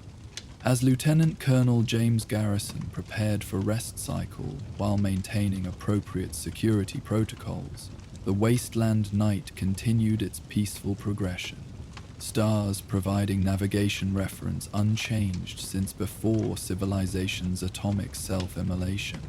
Adapted nocturnal creatures conducting essential activities with indifference to human existential considerations. The harsh landscape temporarily softened by darkness, concealing devastation's stark evidence beneath gentle shadow, while the lieutenant colonel maintained his vigilant watch over the forgotten outpost. Elsewhere in the wasteland, an aging veteran faced his own ghosts. In an underground bunker near the remains of Philadelphia, a former National Guardsman gazed at the remnants of an American flag, contemplating his duty to a group of survivalists who still believed they were the legitimate continuation of the pre-war government. As our officer guides the transformed soldiers toward a new understanding, our next tale beckons from the shadows of faded patriotism. Join us for the Patriot's Ghost. Evening settled over the Philadelphia ruins with gentle persistence, the fading sunlight casting long shadows across crumbling structures that had once formed America's first capital. The city that had witnessed the birth of a nation now stood in quiet testimony to that same nation's dissolution. Buildings worn by nuclear aftermath and centuries of abandonment rather than merely the natural passage of time. Broken skyscrapers created a jagged silhouette against the darkening sky, their windows long since shattered, their purposes forgotten by all but those who carried historical knowledge as precious cargo through the wasteland's indifferent progression. Sergeant Daniel Hayes moved through this historically resonant devastation with careful precision, each step placed with the disciplined awareness that had once defined his National Guard training and now preserved his existence in a world where momentary carelessness often meant death. His weathered combat armor bore faded insignia barely recognizable as the Pennsylvania National Guard emblem, identification maintained through meticulous preservation despite the centuries separating current reality from the organizational structure it represented. The rifle carried at ready position had been similarly maintained, mechanical components cleaned and functional despite age and scarcity of appropriate maintenance supplies, wooden stock polished to smooth patina through decades of handling. Unlike many wasteland weapons cobbled together from salvaged components or modified beyond recognition from original design, this remained genuinely pre-war military issue, preserved through dedicated maintenance, as connection to service now existing only in memory and fragmented historical record. Hayes followed a route committed to memory through multiple previous transits, avoiding collapsed structures that would require unnecessary exposure during traversal, circumventing territories known to harbor hostile wildlife or human predators, utilizing pathways that balanced concealment against mobility, appropriate for someone whose physical capabilities remained impressive despite advancing age. His destination lay beneath the city's broken surface, a subterranean installation accessible through maintenance tunnels that had once served Philadelphia's municipal infrastructure before nuclear devastation had rendered such urban systems irrelevant. The access point appeared unremarkable to casual observation. Partially collapsed building foundation, creating natural-seeming debris configuration that concealed entrance to maintenance shaft beyond. This deliberate obscurity reflected both pre-war security considerations for essential infrastructure and post-war adaptation by current occupants seeking protection through anonymity rather than overt defensive measures that might attract unwanted attention from wasteland predators seeking worthwhile targets for aggression. Hayes manipulated concealed mechanisms with practiced familiarity, the disguised access panel yielding to specific pressure sequence rather than brute force application. The revealed passage beyond presented narrow concrete corridors illuminated by sparse emergency lighting powered through jury-rigged systems combining salvaged pre-war components with adaptive wasteland engineering, neither fully original infrastructure nor completely reconstructed replacement, but functional hybrid characteristic of post-war technological preservation. The passage descended through several security checkpoints, where guards displayed varying degrees of military discipline, some maintaining recognizable patrol patterns and challenge protocols, others presenting more wasteland-adapted vigilance without formal structure, all displaying the distinctive armband bearing the stylized American flag that identified members of the Liberty Brigade. This organization had evolved over decades from scattered survivors claiming governmental continuity into quasi-military structure maintaining ritualized connection to pre-war authority concepts, despite effective dissolution of actual institutional frameworks through nuclear intervention. "Welcome back, Sergeant," acknowledged the final checkpoint guard, a woman perhaps 30 years old, whose formal salute contrasted with her mismatched armor components salvaged from various wasteland sources. "The Council's been waiting for your reconnaissance report. They've been in session since midday." Hayes returned the salute with automatic precision, muscle memory preserving military courtesy protocols despite rational recognition of their ceremonial rather than functional nature in current context. "Any significant developments during my absence?" he inquired, transitioning from external vigilance to internal awareness, appropriate for underground installation supposedly secured against wasteland threats. "The usual debates," the guard replied, with subtle eye rolls suggesting familiarity beneath formal interaction. "Director Wilson's faction pushing for expanded recruitment, Director Chambers advocating continued isolation until organizational consolidation is further developed. The archivists found some new pre-war documents that have everyone excited, though nobody will explain why in detail to us regular personnel. This information aligned with patterns Hayes had observed during his decades of service to the Liberty Brigade. Internal factions advocating different approaches toward their stated mission of governmental restoration. Leadership debates conducted through ritualized invocation of pre-war procedural frameworks despite contextual irrelevance. Organizational secrecy maintained even when practical necessity suggested broader information dissemination would better serve collective objectives. The installation proper extended beyond the access tunnels into repurposed subway maintenance facilities. Cavernous chambers converted to living quarters, storage areas, training facilities, and administrative sections where the brigade conducted their ongoing mission of preserving what they considered legitimate governmental continuity, despite wasteland reality rendering such concepts largely abstract. Unlike purely survivalist groups focused merely on immediate security and resource acquisition, the brigade maintained elaborate documentation, ceremonial procedures, and hierarchical structures explicitly modeled on pre-war governmental frameworks. The central chamber, originally designed for subway maintenance vehicle storage, had been transformed into meeting hall, where the governing council conducted their sessions beneath faded pre-war flags and framed historical documents.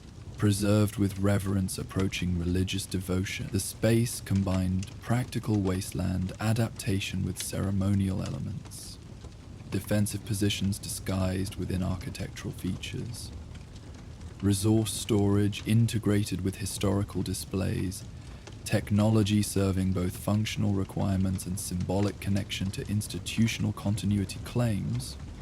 Hayes paused briefly before entering this chamber, adjusting mental posture from wasteland vigilance to appropriate interaction, with leadership convinced of their legitimate authority, despite representing organization with effectively self-appointed status, rather than genuine electoral mandate or constitutional succession. His position within the brigade occupied unique intersection, respected for both combat effectiveness and historical knowledge, yet maintaining careful distance from factional alignments that might compromise independent assessment capabilities, valued by various leadership elements for different reasons.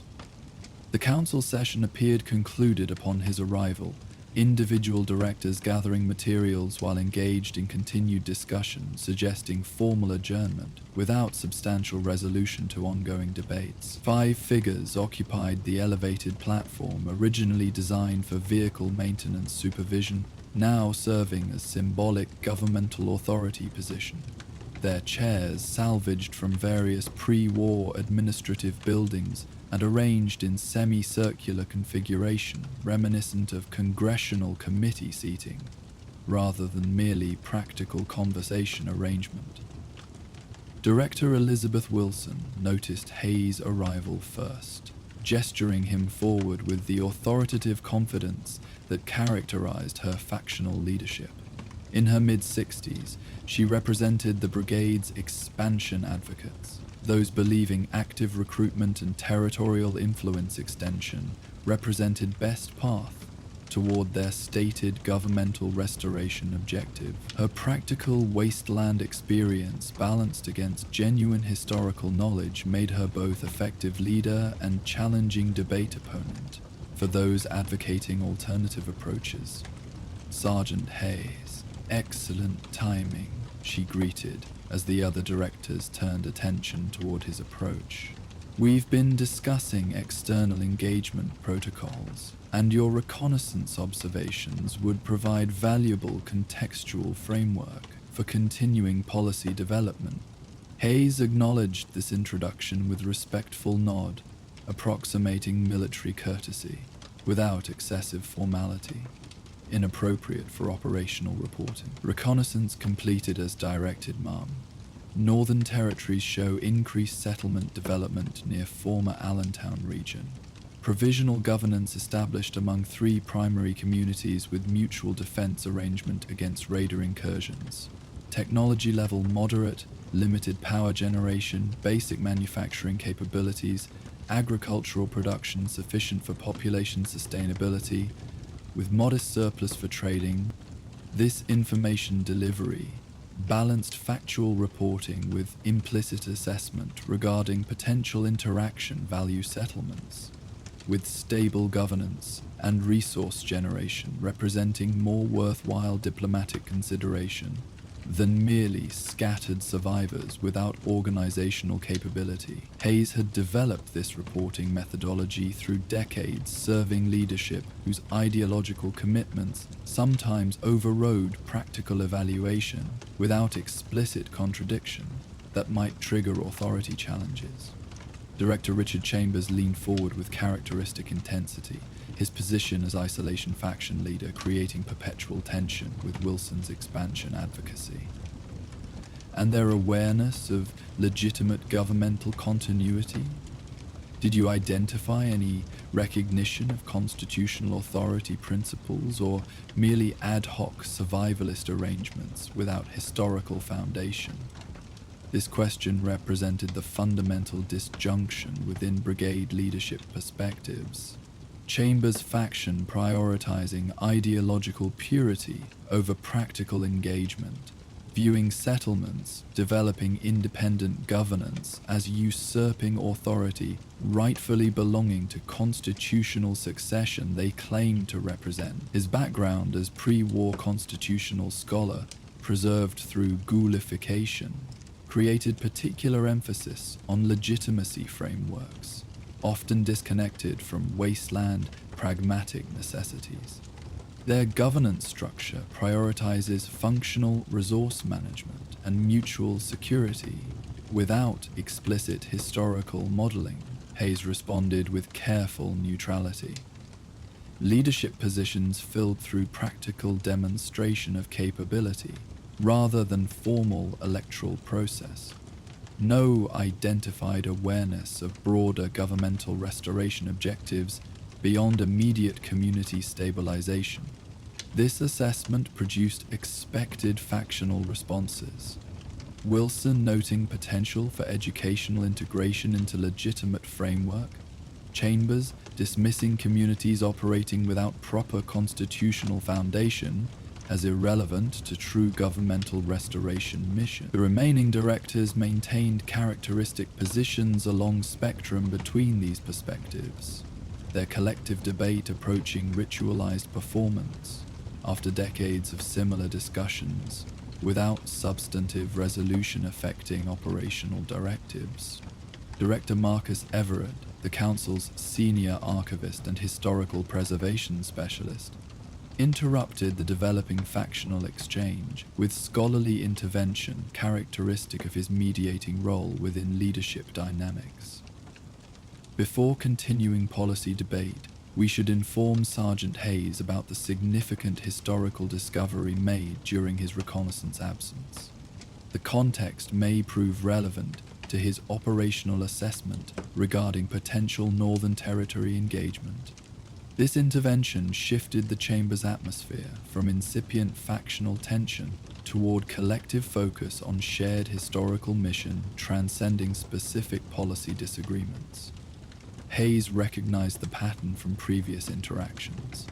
Archival discoveries temporarily unifying leadership through connection to their fundamental identity as preservers of governmental continuity rather than merely wasteland survival organization, with unusual ideological characteristics.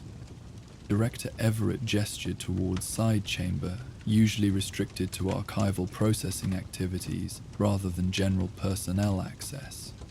We've recovered documentation of extraordinary significance, pre-war contingency protocols, establishing legitimate authority transmission procedures specifically addressing scenarios matching our current circumstances. The implications for our organizational mandate are profound. The side chamber revealed carefully organized preservation activities, temperature and humidity control systems, maintaining optimal conditions for fragile documentation, specialized containment units protecting particularly valuable materials from environmental degradation, workstations equipped for both document processing and digital conversion, where technological components remained functional. Unlike many wasteland factions hoarding pre-war materials merely for trading value or technological application, the brigade maintained genuine archival methodologies focused on knowledge preservation rather than merely resource acquisition. Central to the current activity was document collection, displayed with particular reverence. Official military communications bearing presidential seal authorization, preserved in specialized containment designed for highest priority historical materials. The documents appeared remarkably intact compared to most wasteland recovered pre-war records, suggesting either exceptional preservation conditions at original location or unusual recovery circumstances beyond standard scavenging operations. Continuity of government protocols, Director Everett explained, scholarly enthusiasm temporarily overriding his typical reserved demeanor, specifically authorized by final pre-war administration, outlining legitimate authority transmission procedures following catastrophic governmental disruption scenarios. Most significantly, these particular documents address regional reorganization parameters, rather than merely federal continuation. Explicit authorization for territorial administrative units to maintain constitutional governance pending federal The implications within brigade conceptual framework were indeed significant, documentation potentially legitimizing their organizational claims beyond self-appointed status, providing procedural foundation for authority assertions previously based primarily on ideological commitment, rather than specifically authorized succession protocols.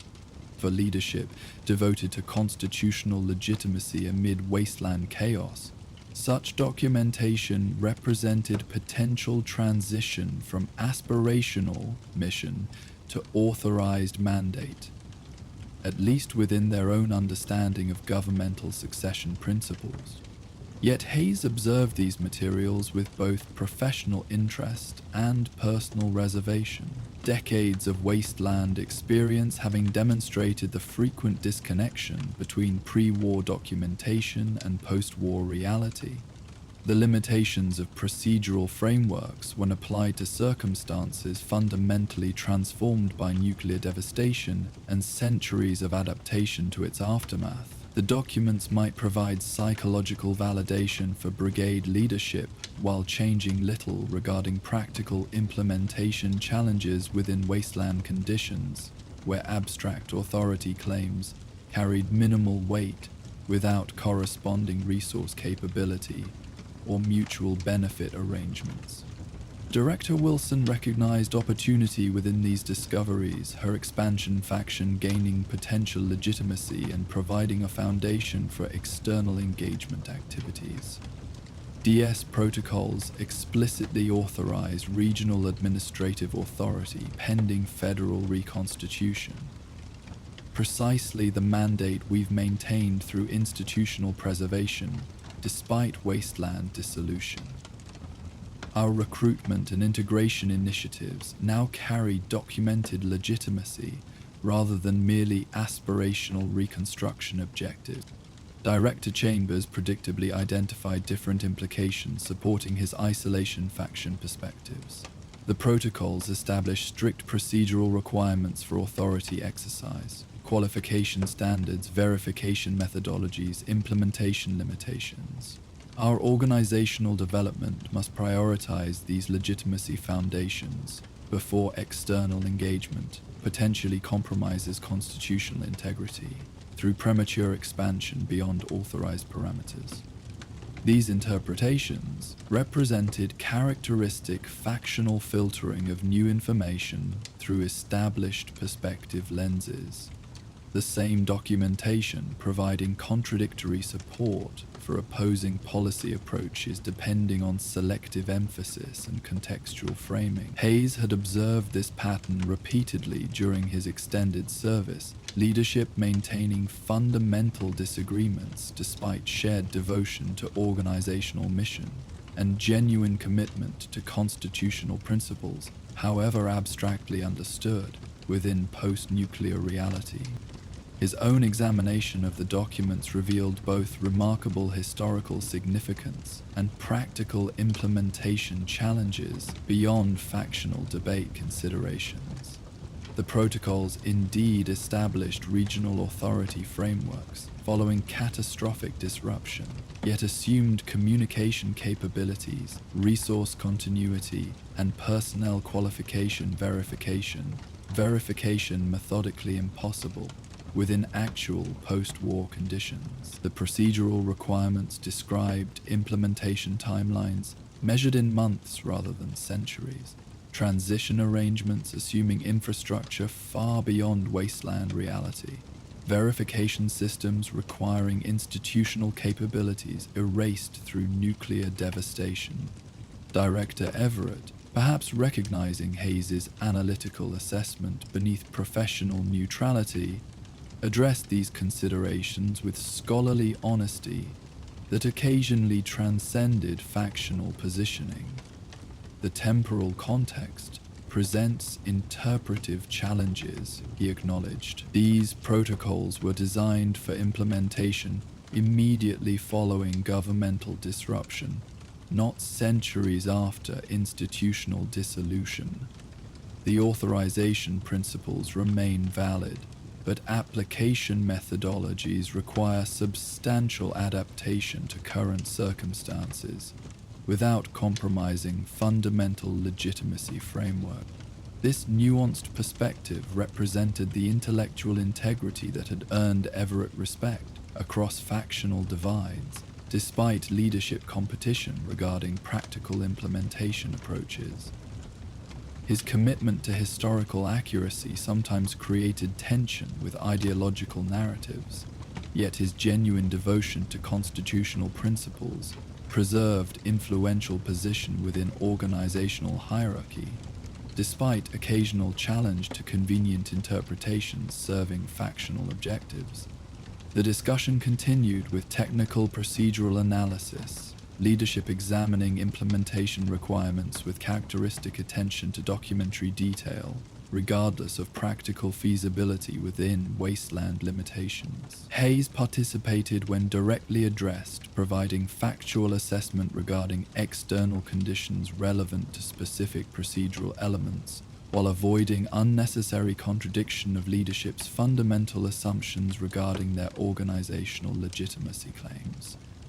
As evening progressed toward full night in the world above their subterranean installation, the session concluded without definitive operational directives, beyond continued documentation analysis and preliminary implementation planning for authority verification procedures described in the recovered protocols. This outcome reflected the brigade's characteristic prioritization of procedural correctness over immediate action, their institutional culture emphasizing legitimacy, foundation development, rather than merely pragmatic opportunity pursuit.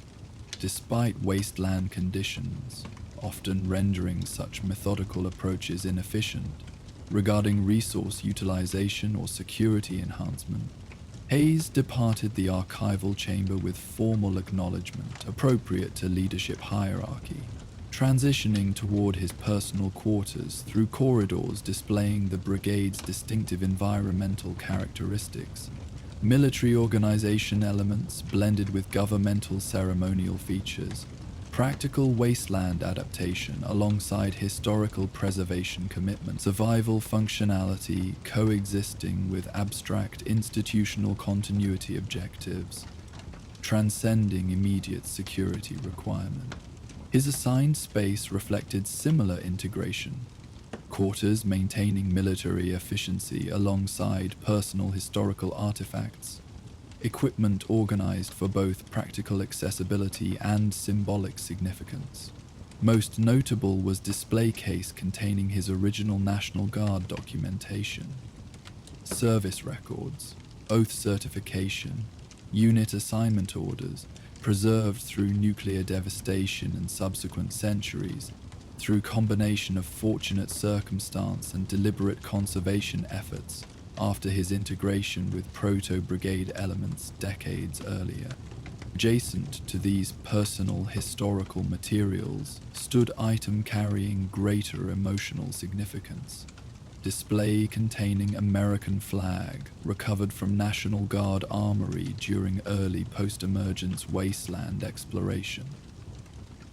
Unlike ceremonial flags prominently displayed throughout brigade installation, this represented direct connection to his pre-war service, rather than merely symbolic representation of governmental continuity concepts. The fabric showed appropriate aging despite preservation efforts, colors subdued through time rather than artificially maintained, edges naturally frayed rather than ceremonially pristine, connection to lived experience rather than merely abstract principles. As Hayes completed evening maintenance routines for both personal equipment and living space, reflecting Brotherhood discipline integrated with National Guard training, despite neither organization maintaining functional existence within current reality. Notification alert indicated private communication request from Director Wilson. Such individual interaction outside formal reporting structures typically indicated factional positioning activity.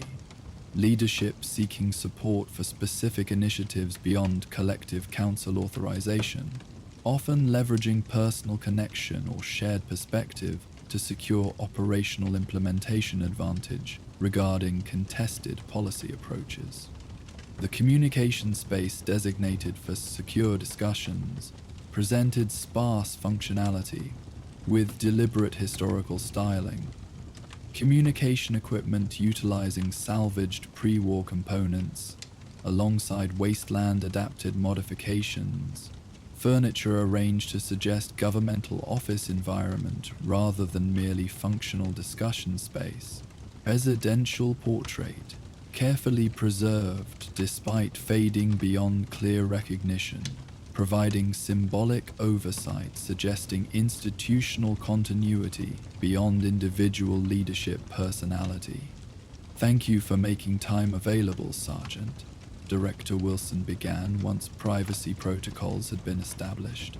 Her tone suggested recognition of his potential reservations regarding factional positioning while maintaining leadership assertion appropriate to her council position. "I wanted to discuss implications of these protocol discoveries beyond the procedural debates that dominated council session. Your operational perspective carries particular value given both historical knowledge and wasteland experience beyond most personnel capabilities." Hayes acknowledged this introduction with professional courtesy, recognizing the implied compliment while maintaining careful neutrality regarding factional positioning. "The documents certainly carry historical significance, Mame. Implementation within current conditions presents considerable practical challenges beyond procedural interpretation questions." Wilson nodded agreement, her expression suggesting appreciation for direct assessment without excessive diplomatic modification. "Precisely my concern. The isolation faction views these protocols as justification for further internal development before external engagement. I see different implications. Documented authority creating responsibility toward communities developing without constitutional guidance.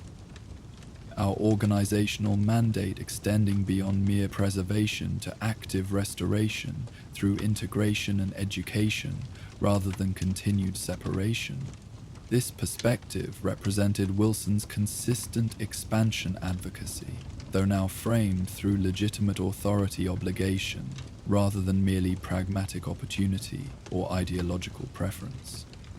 The approach demonstrated effective leadership technique, adapting positioning to new information context while maintaining fundamental objective consistency, potentially bridging factional division through shared commitment to organizational mission despite implementation methodology disagreements. "The settlements I observed during reconnaissance display functional governance, addressing immediate survival requirements," Hayes offered, providing relevant information without direct policy advocacy.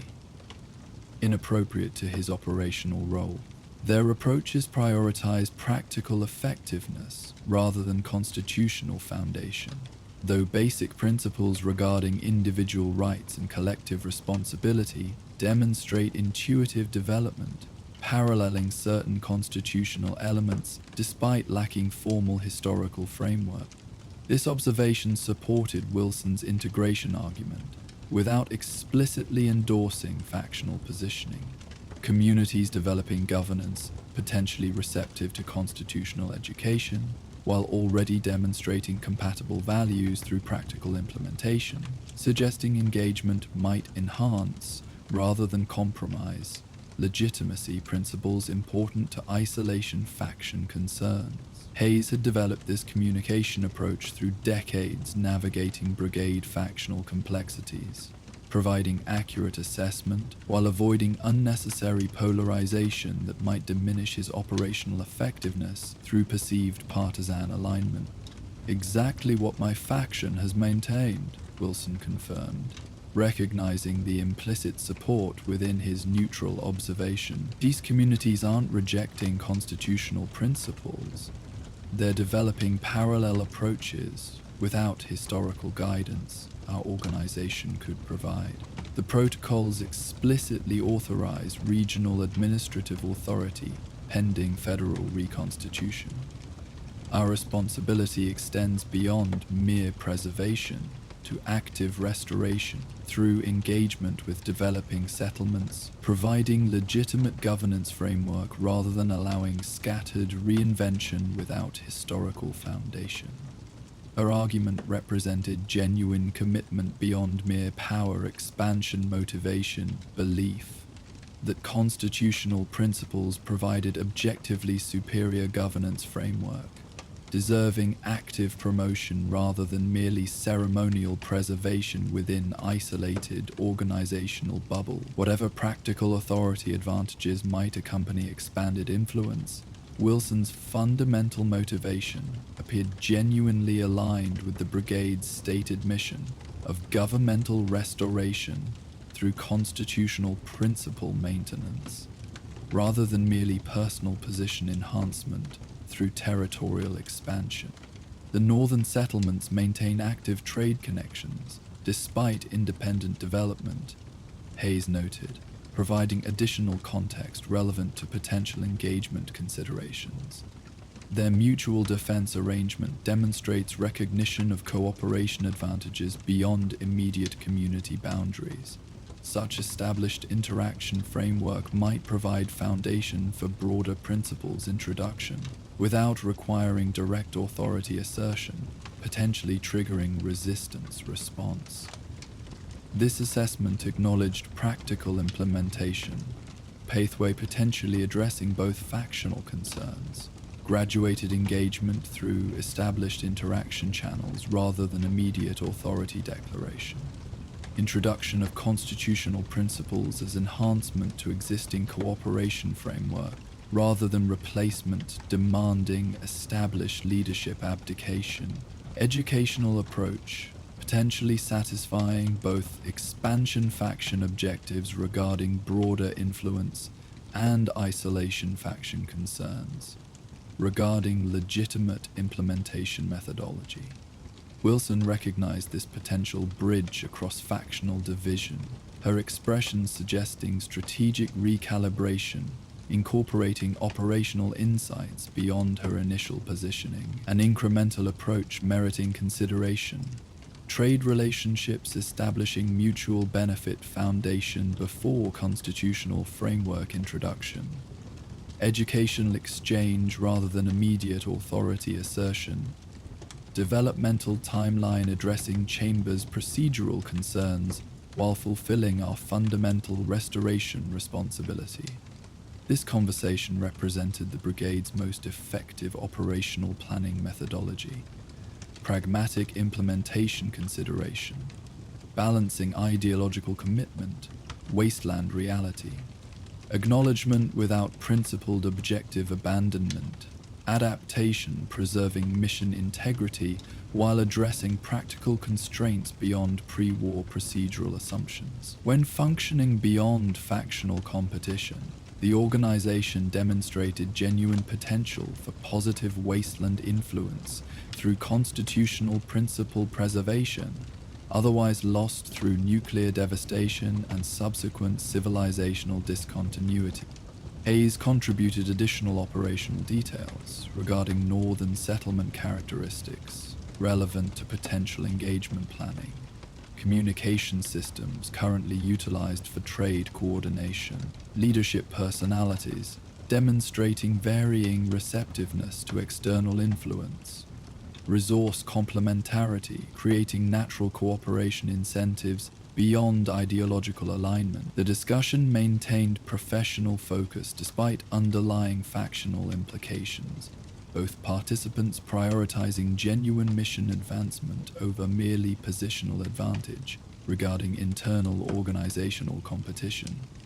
As their meeting concluded with mutual appreciation for productive exchange, Hayes returned to his quarters through the installation's nighttime configuration.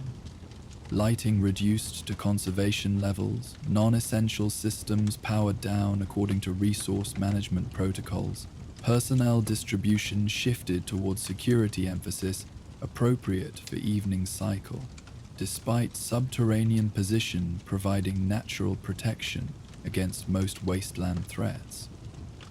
Within his personal space, Hayes's attention returned to the preserved flag display, faded stars and stripes representing connection to pre-war service, predating brigade involvement, oaths sworn to constitution rather than merely organizational hierarchy, principles transcending specific implementation methodologies, despite legitimate procedural questions raised by competing factional interpretations of newly discovered protocols. His decades serving the Liberty Brigade had witnessed the organization's evolution from scattered survivors claiming governmental continuity toward more structured entity, maintaining genuine historical preservation alongside developing governance capabilities. Their fundamental mission of constitutional principle maintenance amid wasteland chaos represented worthy objectives despite practical limitations and occasional factional dysfunction. Regarding implementation approaches, the discovered protocols offered potential legitimacy, reinforcement, while changing little regarding fundamental challenges within post-nuclear reality, where abstract authority claims carried minimal weight without corresponding practical benefits for communities struggling with daily survival requirements. Hayes examined his own position within this complex organizational landscape with characteristic self-awareness developed through wasteland experience beyond most personal capabilities. His National Guard service, predating nuclear devastation, provided connection to legitimate pre-war authority structures without direct participation in governmental continuity chains relevant to succession protocols. His combat effectiveness and leadership capabilities earned operational autonomy despite lacking formal position within brigade administrative hierarchy beyond sergeant designation, maintained from original military service. Most significantly, his perspective balanced genuine appreciation for constitutional principles the brigade sought to preserve alongside practical recognition of wasteland realities requiring adaptation beyond strict procedural adherence. The distinction between principled flexibility and compromise legitimacy representing ongoing tension within both organizational policy development and his personal implementation decisions during reconnaissance operations, interacting with external community. The faded flag behind protective display represented this complex intersection. Genuine symbol of principles worth preserving. Physical artifact requiring practical protection amid hostile environment. Connection to personal service oath predating organizational involvement. The reminder that symbols required substantive implementation to maintain meaningful rather than merely ceremonial significance amid wasteland challenges. Threatening both physical survival and civilizational values transmission across post-nuclear generational boundaries.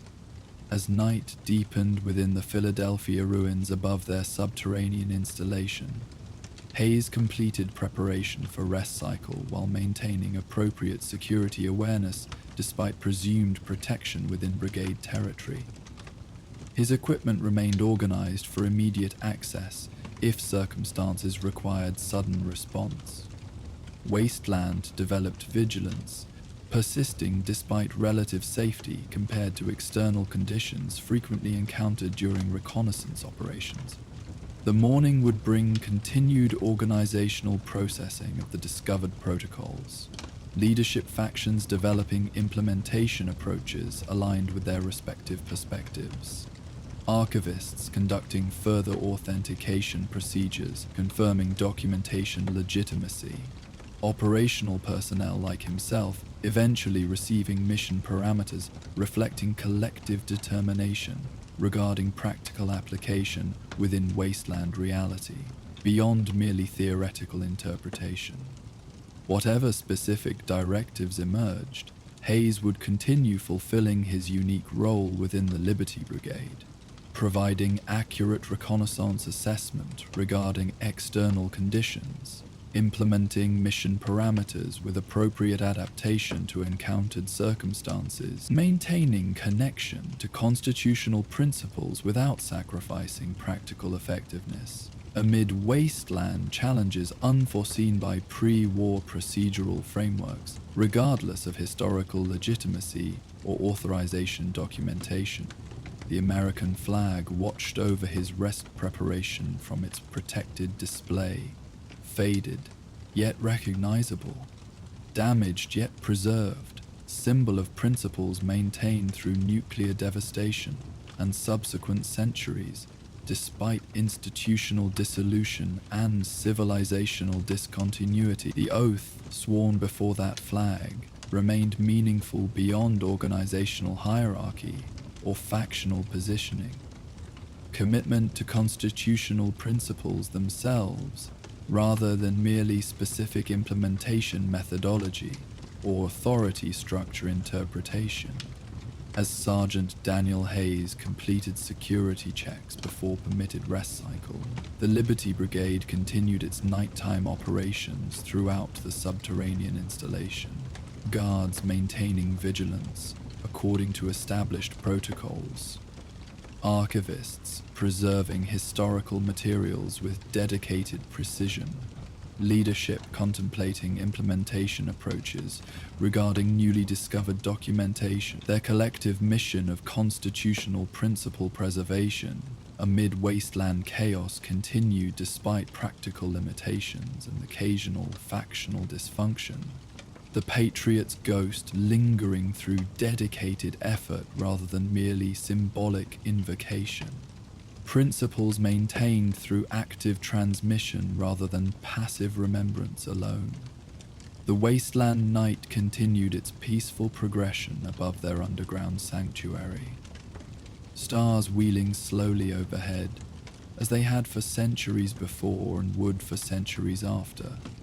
The broken landscape gradually cooling from day's heat beneath the indifferent cosmic perspective that had witnessed both civilization's atomic self-immolation and its stubborn persistence through the aftermath. Humanity's greatest principles preserved alongside its most destructive capabilities, despite institutional dissolution that might have erased both without dedicated individual commitment, transcending mere survival motivation amid post-nuclear devastation. Thanks for wandering the wasteland with me tonight. If these stories helped you relax, don't forget to like, subscribe, and share your thoughts in the comments. For uninterrupted sleep, these videos play straight through without ads, letting the sounds of the wasteland guide you all night long.